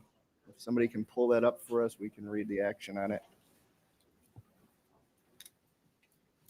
If you scroll down in the interest of time, scroll up and I'll make the motion. Stop there. Be it resolved that on the 22nd day of January 2024, Community Consolidated School District 59 Board of Education approves the proposal submitted by Wold Architects to complete educational assessments of the remaining 11 schools. Can I get a second? Second. Discussion of it? We're good? All right, then let's have a roll call vote. Zach. Aye. Aye. Aye. Aye. And the motion passes.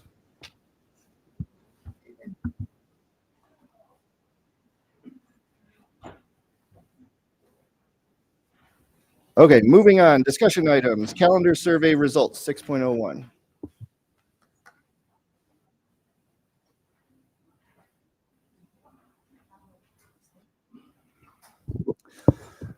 Good evening, and thank you again for your in-depth participation in that last presentation. The last board meeting a couple weeks ago asked for a survey to go out to the Bridge community, teachers and families regarding the balanced calendar. And I am here to bring that information as well as what I believe were other data points that were shared with the board a year ago. And then we'll have some time for discussion and further guidance. So these are those pieces that I just mentioned. We're going to talk about multiple data points, share the survey results. I'm happy to answer any questions. This is what was shared with the board last year. We have now had half a year almost where we've been able to live all on a unified calendar, and those points have been living true. But to clarify, balanced school calendars have the same number of instructional days, 176, as a traditional school calendar. The balanced calendar in 59 historically adds 3 weeks of instruction during summer break. Those 3 weeks allow for a 2-week fall break and 1 additional week connected to spring break. Those are the differences. Balanced calendars are not year-round schools. And educational research, there's a lot of research out there. There's an article there that we had provided to bring some clarifications. In terms of supplemental instruction and program availability, intercession is not a guarantee due to the inability to secure staffing and we've had low student interest over the last few years. The traditional calendar also does provide supplemental intersession instruction in summer school. And after the traditional calendar begins, in terms of program availability, historically, we do not find new move-ins to be eligible to join the balanced calendar because they would inevitably start 3 weeks behind than if they were coming from another school that was on a traditional calendar. So it limits the amount of students that can come into the district mid-year, which when you saw our newcomer numbers, we have a lot of move-ins throughout the year. Can I ask what the philosophy behind that is? Because when I think about a kid who is coming, let's say from another district, right, they could possibly be 3 weeks behind the instruction, right? So it's not ideal, but it's I don't think that it's something. And I'll just let you answer the question. What is the thinking behind that? The thinking behind it is most of the neighboring school districts don't have a school calendar that starts 3 weeks prior to our traditional start. But you know, from being in education, different districts are at different places, right? So if a kid is moving from out of state, Sure. you So know? so to your point, it could compound that. So if a district that's out of state had the same first day as us, yeah, that teacher, that class, they could be 2 weeks ahead, 2 weeks behind. If we're starting 3 weeks before that, it's an even bigger gap. Yeah, I think just to jump in, because I was part of that discussion 4 or 5 years ago, we were also finding that families were, when normal or the regular calendar started, were coming and saying, well, we want to go to Ridge.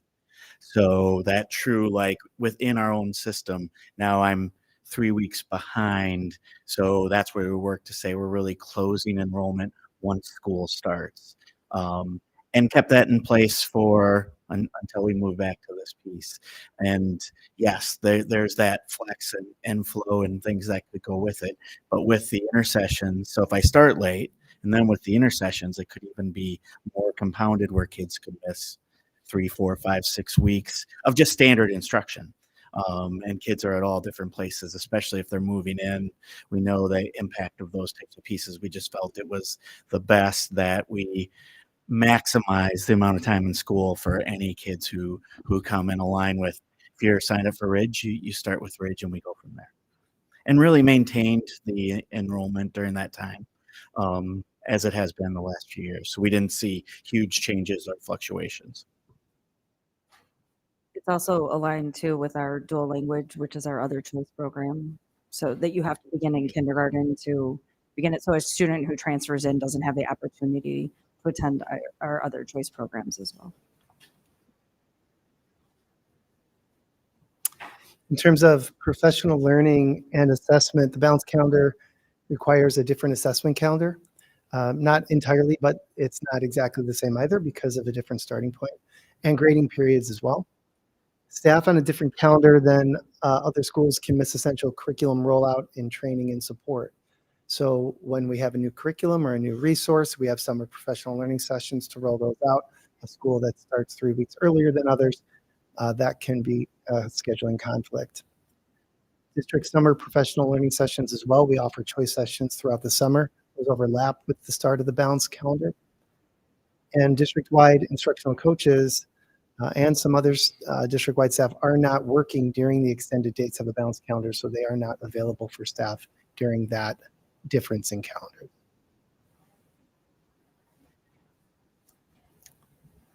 In terms of staffing allocations, ISBE teaching licensure for new graduates in May, they typically don't have their licensure finalized and ready to go until August 1, which can be a problem for a calendar that starts before August, if it's a brand new college graduate and it's a teacher that we would like to hire. Staff can't be shared between buildings, at least not as easily, between a balanced calendar and a traditional calendar. So for instance, we have a number of PE teachers and art teachers where they're full-time, but they teach half-time at school A, half-time at school B. That is very challenging when you have two different calendars. And district special education staff, they are also not working during the extended dates of the balanced calendar, similar to the district coaches, although this is a little bit more significant in that it can create some challenges, some legal challenges in terms of deadlines and dates when students move in terms of being responsive to special education processes.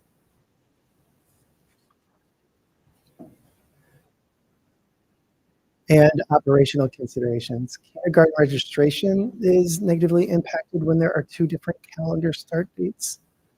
Multiple calendars greatly reduces the time departments need to efficiently and effectively roll, close, and open 15 schools. Creates extra challenges for district-wide cleaning, construction, device refreshes, material refreshes. And it requires 10 additional payroll calendars, which is 10% of our total payroll calendars for less than 40 staff members, many payroll calendars of which are for one person.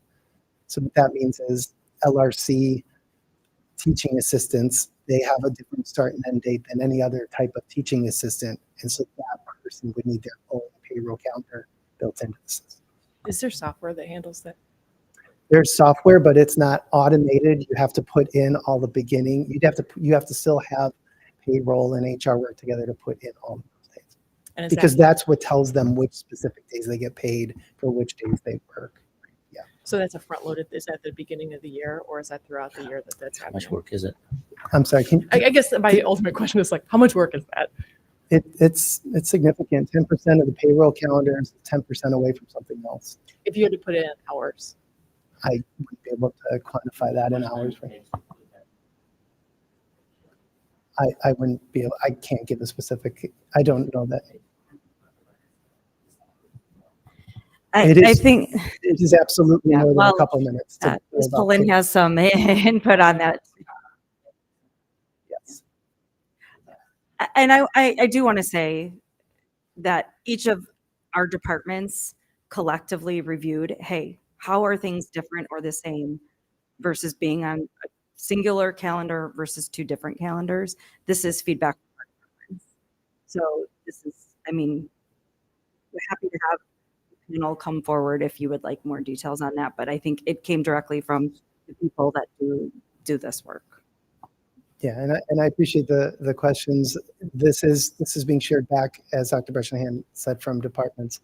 And I can assure you from being the person who pulled these pieces together that these are all beyond something that could be changed. These are bigger than minor inconveniences. These have a significant impact, but more collectively too. That's why I broke it down by type. And there are just inefficiencies to running a different calendar for 4% of the total student enrollment. Now the survey results, beginning with the staff results, we sent that to the Ridge staff email address. So that went to all staff who are located at Ridge. That's 41 individuals. We removed the four individuals that were not, well, four that took the survey, understandably, because they received an email that are just housed there. We removed those from the results. So there's an occupational therapist that's not specific to Ridge. They're just utilizing space. We pulled out 4 of those results. That left us with 37 total staff we were looking at, and there were 29 responses in that data, which is represented there on the left. So after you pulled out the 4, that basically removes the admin staff that we heard about, right? Or were there any other the only admin pieces staff of data in the staff response are staff that actually work at Ridge for Ridge. With at Ridge for Ridge? For Ridge students, yes. Correct. Okay. And you can see 78% of the staff responded. In terms of the preference, we have 18 individuals who preferred balance and 11 who preferred the traditional.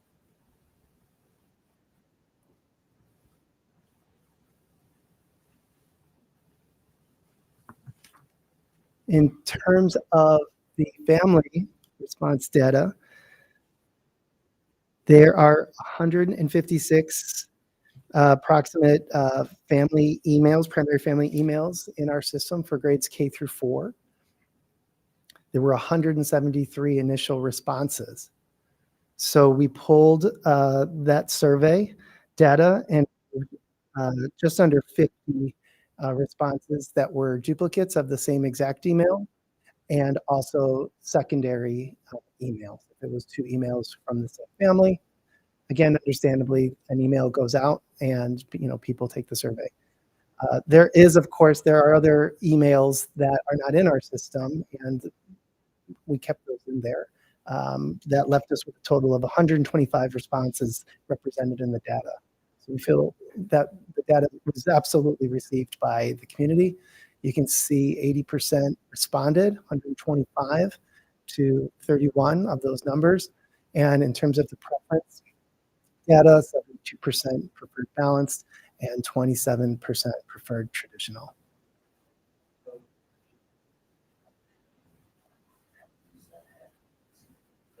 Yes, the data represents only K through 4.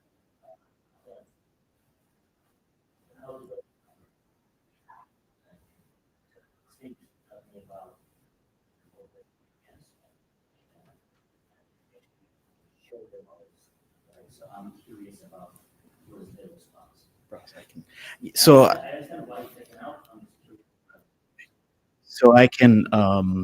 I utilized actually a Ridge office manager report on parent emails to pull the 219 kids, all the parent emails that go with that. 33 fifth graders were part of that. Of those 33, 20 were, this was the fifth grade only. They were leaving. So there were 13 fifth grade families that had other siblings. So I assume they responded or had the opportunity to respond. With the data I saw, I think only 5 of those 20 fifth grade families responded to the survey. It might have been more, but that was part of that front end piece that, moving forward, my understanding was that we were going to look at families that would be there next year to gather that data, and give families that opportunity, which, again, even a good percentage of them already had kids in K to 4th grade, so they had a chance to provide some data connected to that.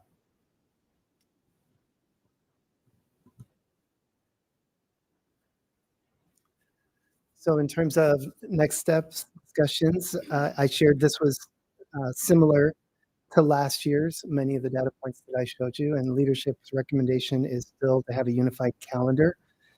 So any questions from the board? And my question to the board is, and typically we would approve a calendar in February, which would be our next board meeting.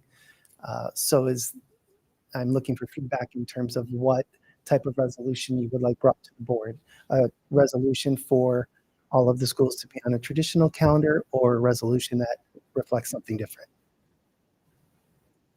So personally, for me, the choice is easy here. I think the facts are thus: the previous board eliminated the balanced calendar without getting significant feedback from the community or the staff. This board has now asked for feedback from the community or the staff. It has overwhelmingly showed that they want the balanced calendar back. I believe the right thing to do is put the balanced calendar back. Intercession. So Ridge students go to school the same number of days that any other school goes to. Intercessions are offered during the extended spring break and the extended fall break, or just one? Correct. Both. I believe both. Is that correct? Historically, fall and spring. And an intercession programming consists of what? Like, is it summer school? Is it basically summer school in the spring? Historically, they, that I can recall, would have a theme. That one year, great example, magic was the theme. So they learned about magic. A magician came in, taught some of the kids. It's not at least in my experience and understanding, a academic, we're going to drill into math and drill into reading that we are going to learn, but we're going to learn usually in those days, the staff from Ridge who are working it would develop that theme along with the principal and roll that piece out to the community as an option and opportunity. And the last year that the balanced calendar was there, who did we didn't staff the intercession, right? Didn't we have difficulties staffing the intercession? We have not staffed intercession since I've been here. Okay. And we tried. Okay. So we hire like the park district. So the park district is on site.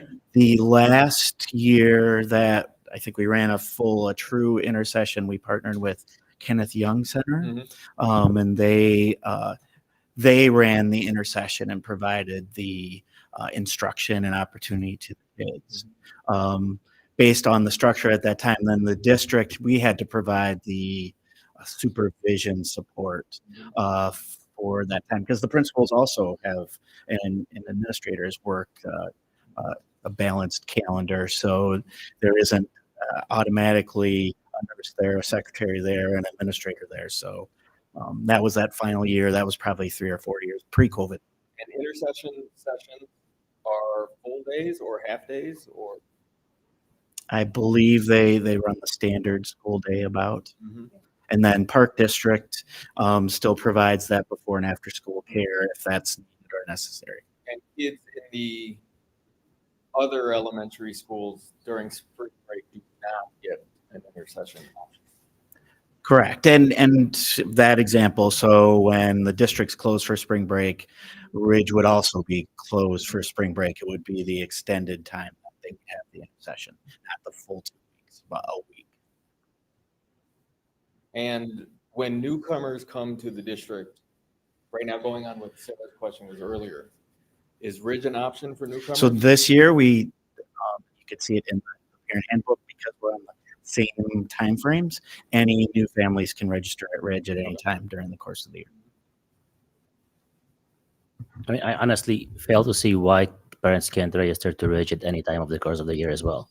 Yeah. Again, to go back to that, if a student would come, let's say, right after winter break, and they had been in their school somewhere for that period of time, the reality is Ridge had accumulated additional time. So we could, from our perspective, to say we're going to give up 3 weeks, 15 days, it's almost 10% of a school year based on the calendar. We were unwilling to do that and actually worked with the board who was in place at that time, put that in place, got the okay from the board to move that forward and implement it in that way. It wouldn't be typically something that parents would decide, should decide. I mean, I came to US not perfectly aligned. I mean, I registered to my high school a few weeks late. I mean, it would kind of suck if somebody told me, no, you got to go to a different one than the one you Well, you again, all and my parents wouldn't mind for sure. So Ridge is a choice school, and we put parameters in place that said we were unwilling at that time to lose multiple weeks of school, knowing all parents had another option. Where they lived, their boundary school was their option to attend. And our assumption was when you move to the community, that my school, where I'm purchasing my home, is an option as a boundary school. So again, that was a process we reviewed, put in place. Again, I have to say I don't know the exact numbers. Pretty small numbers over the course of the school year. I mean, the largest enrollment I'm aware of for Ridge is about 250 kids. We're at 219 now, so it's not hundreds of kids, but at the same time, that was a process we put in place and worked with the board to get the okay to do that.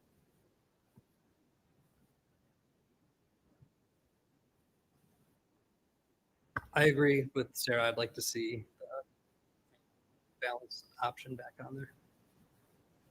So then if the to answer Ross's question originally was, for the next board meeting then, is it the action item for us to vote on whether or not Ridge has a balanced calendar, yes or no? I think that's going to be the action item.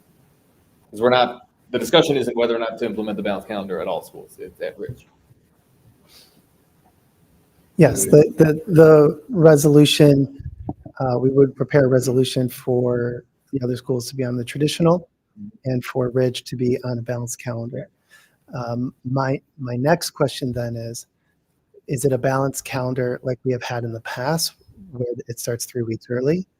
Or is it a balanced calendar that has an aligned start and still has all of the benefits of the balanced calendar that we've heard of, ends 3 weeks late?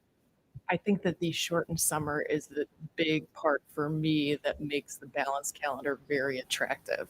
So for me, I would want to stick with historically the 3 weeks early. The length of the summer is the same in both. It would be the same. Shifting the summer. I prepared visuals of all of those points I just showed you and how, as you can imagine, some of those go away if there's no overlap with rolling out materials, there's still issues with us having to do payroll calendars, but there are a number of issues that go away if we start together, and the 3 weeks is on the end. There's still a fall break. There's still an extra week of spring break. All of those other points remain. For me, I think I would be willing to look into that in the future, but I think that now we're just trying to achieve homeostasis. So I think maybe just sticking with the historical model and then exploring that further in the future. That's my opinion.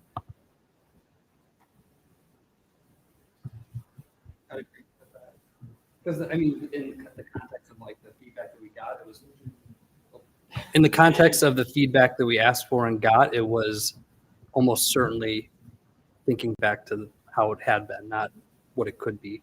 Not saying that one's better or worse, but sure. I'm in agreement.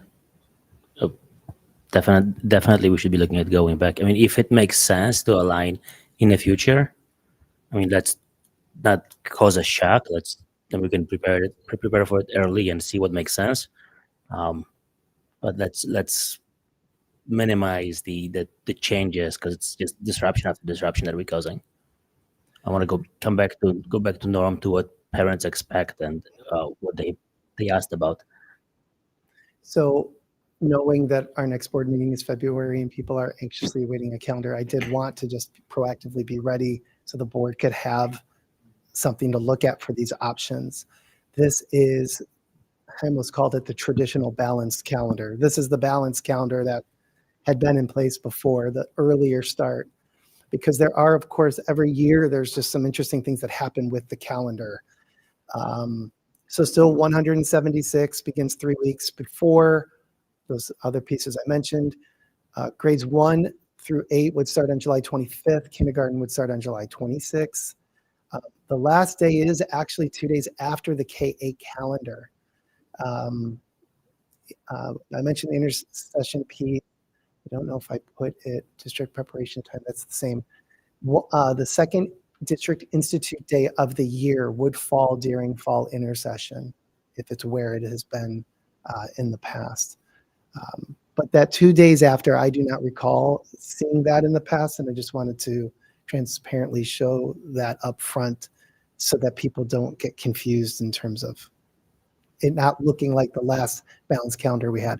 If you recall, we added election day, we've added some other pieces. Sometimes certain days that we have off fall on weekends, the way it falls is just like that when you count it out.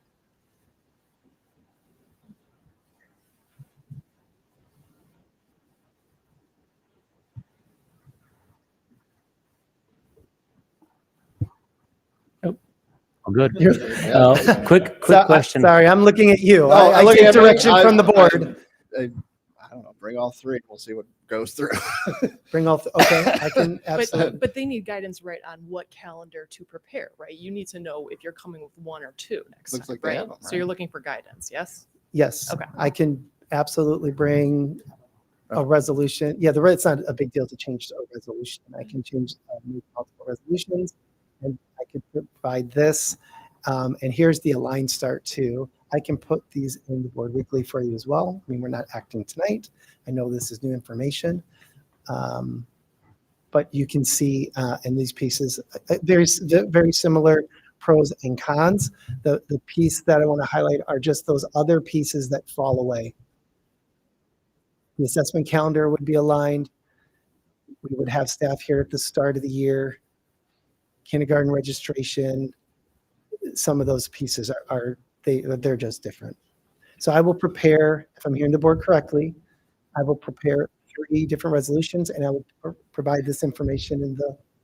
I think that's ridiculous. I think we have a majority here who is saying we are looking to see 2 calendars and approve 2 calendars. Do you have 4 votes? I don't know if I have 4 votes. That's a good but here's question. the thing. So if I have I'm just saying 3 you may have 4 votes for one of those, but not the other. Okay, but you want them, we're talking about respecting administrators' time, and we're having them come up with 3 different I think but if we're talking about resolutions- respecting administrators' time, with respect to the administrators, I'm not particularly worried about the salary schedule time. That I understand it's a pain, but that's not the issue. I want to make something very clear at the start of this. Ridge program is not going anywhere. We rejected a Southside ELC last year. There will be no changes to the Ridge K through 5 program. It will not go away. All we're discussing now is, does it align in terms of calendar, right? So it maintains the choice program. It is an option for people who feel like their local school's not working for them.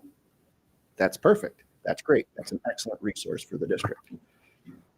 The bigger question is the other issues. So by not aligning to the same calendar, we do not have the same professional development calendar for the teachers. And we know that's critical. And if I look at research into balanced calendars, there's very little of it that says that it's impressive. There's some that say there's maybe a marginal. That's accurate. Or I fair to am say. 100% sure. I sat down and read a bunch of meta studies over the last year. As well as I do, that educational research is not science, right? I don't want to get too bogged down in the research of it. All I'm saying is this: we have the facts here, right? Okay. We've asked for feedback. We've gotten feedback. Right. No, I'm just laying my Okay, position out. go ahead, My sorry. position is there is no academic benefit to a balanced calendar.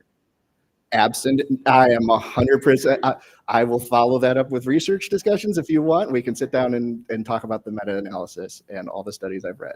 I do not believe that there is a meaningful impact from that. There are many other things that have a much bigger impact. So I feel like, to me, it's neither here or there, right? So my concern is mainly the professional development. So if the Ridge program is on a different calendar, we risk that program not receiving the same professional development as other programs. I'm just clarifying. Sorry, I don't mean to interrupt. You're saying that you are worried the Ridge staff is not getting the same professional development. Exactly. As Yes, I'm very concerned that we will have a school that's on an island, especially when we're implementing all these curricular improvements. And that's a big concern. So that's one big concern I have, right? The other big concern I have is that I have concern that the balanced calendar doesn't attract as many students as the traditional calendar. And I think that historic enrollment at Ridge has shown that. And if Ridge is to be a school that adapts and tries new things, why can we not try a choice program that is on a traditional calendar? What is the choice program? Ridge is a choice program, right? If I'm a parent and I feel that my school is not serving my kids' needs and I want to go somewhere else, but I don't mesh with that calendar, right? Then I'm stuck in my neighborhood school where I feel like my needs aren't being met.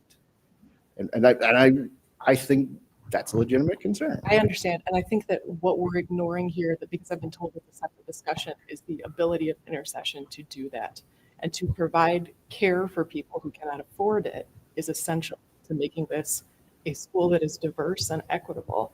But I think it's weird to have the discussion without the intercession element. That is a part of this ecosystem. And you need it. Then if we're having that discussion, if the entire goal here is that school gets extra school days compared to the other schools, I'm a no. That is not I don't fair. think that's the point. No, that's not fair to the other schools. If it was a discussion of every school gets an extra 2 weeks, I would be all for that discussion. But if it's a discussion of one school gets an extra 2 weeks, that is not something I'm interested in discussing. So completely agree with your point. It's not about creating a school that has more school days and is more favorable. Completely agree. That's actually one of the reasons why I reached out about let's start working on better summer programs right now, because I do believe that if we provide that it's going to be better for all the kids, right? So I get your point, and I completely agree. But and I see Sarah's point. I think somewhere in between, like where you got me, is the professional development for teachers, and I would be willing to consider starting the same at the same time. right? Because that if that's the delta, and we are genuinely concerned about teachers, fine. I mean, I mean, we're still helping the parents balance out the summers, and I mean, and they have the preferences for kids having less of the break in between the semesters, right? But at the same time, providing opportunity for that professional development. Maybe that's the pivot. That's fine. Again, I would say bring both options, and I could maybe be convinced of that, because I think it removes my big concern with professional development. The only It allows day one any student could go to any of the schools, right? That actually stops my big obligation of saying, oh my God, no, we need to let everybody in. So win-win for me. And when we have these teachers who get shuffled at the last minute, all the schools are part of that collective pool, right? I don't know. Okay, but I'm just laying it out. That's my feeling. And again, the Ridge program is not going anywhere. We are just discussing how that program works in conjunction with the other programs and the benefit versus risk. And you obviously make the weighing the other direction, right? You are convinced by research that a balanced calendar does have benefits absent. I don't know if you feel absent intercession or if your goal is just we need to have intercession. But when I read the research, I don't see that. There's very large studies by Von Hippel and Graves that show that balanced calendars are particularly impressive. So we got studies on both sides. We can agree. Yeah, We can agree. the bigger We can agree. studies are on my side. We can agree to Read have Carolyn Shields. She's out of University I of have read Illinois. Carolyn Shields, and she does not publish many large studies at all. She does. All of her work is in social justice. I know who you're speaking of. I've read a lot of her research. I voted against the balanced calendar, and I am not the biggest fan of the balanced calendar. And I'll just say for these two reasons. Each one of our schools in our district must be as accessible to every parent and family that wants to enter those doors. And if the balanced calendar would, like Joe said, could prevent one family from taking advantage of it if they do not feel that their needs are being met at their home school, then that's a barrier that I don't like. The other point I want to make is when we voted on this last year, we looked at the benchmark data of the fall benchmark data, and Ridge was not the highest performing school when it had the balanced calendar. When we looked at the fall benchmark data, there were two other schools that had performed better. So yes, there are some benefits. There are arguments on both sides of it, but my main piece is the equity piece, making sure that it's accessible for everyone. Because I mean, and I was looking, and I have it up on my screen here of, Ridge had longer school days, and there was tons of it got into the paper because the board was voting on whether or not Ridge should have the same school hours as the rest of the schools. They were getting a full month. And I'm sure if we surveyed the parents at the time, do we want to keep the schedule the way it is? I'm sure the results would look exactly like the results we have today. But the survey results are one data point for me to make my analysis, but I have to consider the district as a whole when I make my analysis as well. But that's just my position on it. Well, it's actually a fair point. And going back to actually convincing me even more that they should have aligned starting dates, because that helps with if any parent wants to move their kid to the choice school, there is no restrictions at that point. The argument for they're going to be losing the school days should be gone. So I mean, I am getting more and more towards. I'm very much for balanced calendar. But I'm being convinced that we should have the start dates aligned.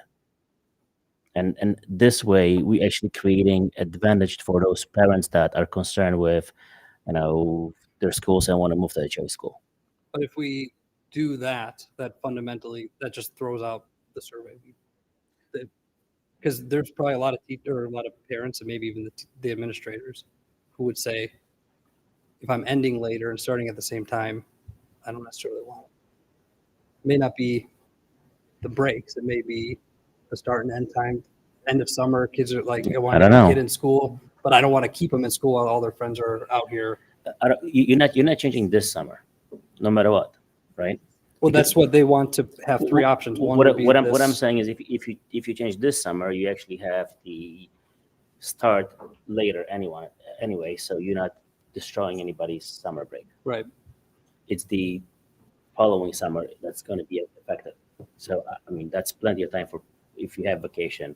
I don't think people book their vacation year and a half ahead. I know some do. I mean, I wish some did, but Those new cruise ships, man, you got to book those. Okay, Ross. Hopefully you followed all of that. And I think it's been just break three. Not a problem. Thank you. Okay, I did have one question on the traditional calendar. So on the traditional calendar, I had feedback from staff that they really enjoyed all the school districts in the area having a combined learning professional development day. Mhm. Do we we did that same alignment on this calendar as well, right? Yes, we Okay, did. So the goal is to keep that going. It was like all the 214 feeder districts or something. That's correct. I will say on the balanced calendar, that Institute Day falls during what is their typical fall break. So there are three options there. One is staff come back on that day for the Institute in the middle of their fall break. But that's a 2-week break. It's a 2-week break. Okay, so they would have to come back one In day the during middle. 2 weeks. In the middle. Okay. In one. Or they're not part of that day and there's something else somewhere, somehow, which extends the school year. Or you have to move the Institute Day for the whole district, which then takes it out of alignment with other districts. Right. So no matter what, they still need to do an Institute Day. It To would either me- have to be during a break or added on at the end. That's the only sort of two ways it would. Well, Or I guess before the year started. Depending on when other staff are available, but in terms of hitting the contractual requirement for There's days a worked. certain number of days they have to do it. Certain number of days students need to be here, certain number of days certified staff need to be here, certain number of days certified staff get paid. and just to clarify that misalignment, that issue that we're discussing right now, it's only for the starting 3 weeks early. That one's for both. I think it's because that fall break is 2 weeks. It's Well, the question is, it would be the middle of the 2 weeks. So Yep. either way, they're going to have to come back. but wouldn't the spring break like shift a little bit if you're starting 3 weeks late? You know what I mean? But it's in the It's the fall. fall break, which stays the same because it's I presumably built around Thanksgiving somehow. No, it's just where that fall break has been. And we align our Institute Day so that we can do collaborations with other districts. And I'm only sharing it, I know it's 10:40. In response to your question, so next month it's not, what do you mean? Okay, yeah, That's there. And you'll send out a week. I'll put all of this in the board weekly. Details. Okay. And just a very last question: the start of the regular calendar for next year would be the August 15th, 16th, right? Yes, that one you see on the screen right there reflects the traditional start. And this is the example of the aligned balance. Okay, just asking because I had questions from parents. Well, They're already planning vacation. the board has not voted or approved on anything, so. I know, not voted, Yeah, voted, yes, officially but- saying it here on the record. Yeah, that's, right now, that is what it says until the board approves it. Okay. Thank you. Thank you. The direction to administration is to have them bring 3 calendars. Three to calendars, and discuss we next will time. we will have a And We're going to discussion. take action next time based on 3 calendars. Yes. 3 we need- resolutions. We need to take action. Yes. Those will be shared with us whenever you're ready. You will have them in the board weekly. Perfect. All right, that is it, right? So, okay, committee of the whole. Second. All right, so we have a motion and a second. Any discussion? No, hearing none. Let's do a roll call. Aye. Aye. Aye.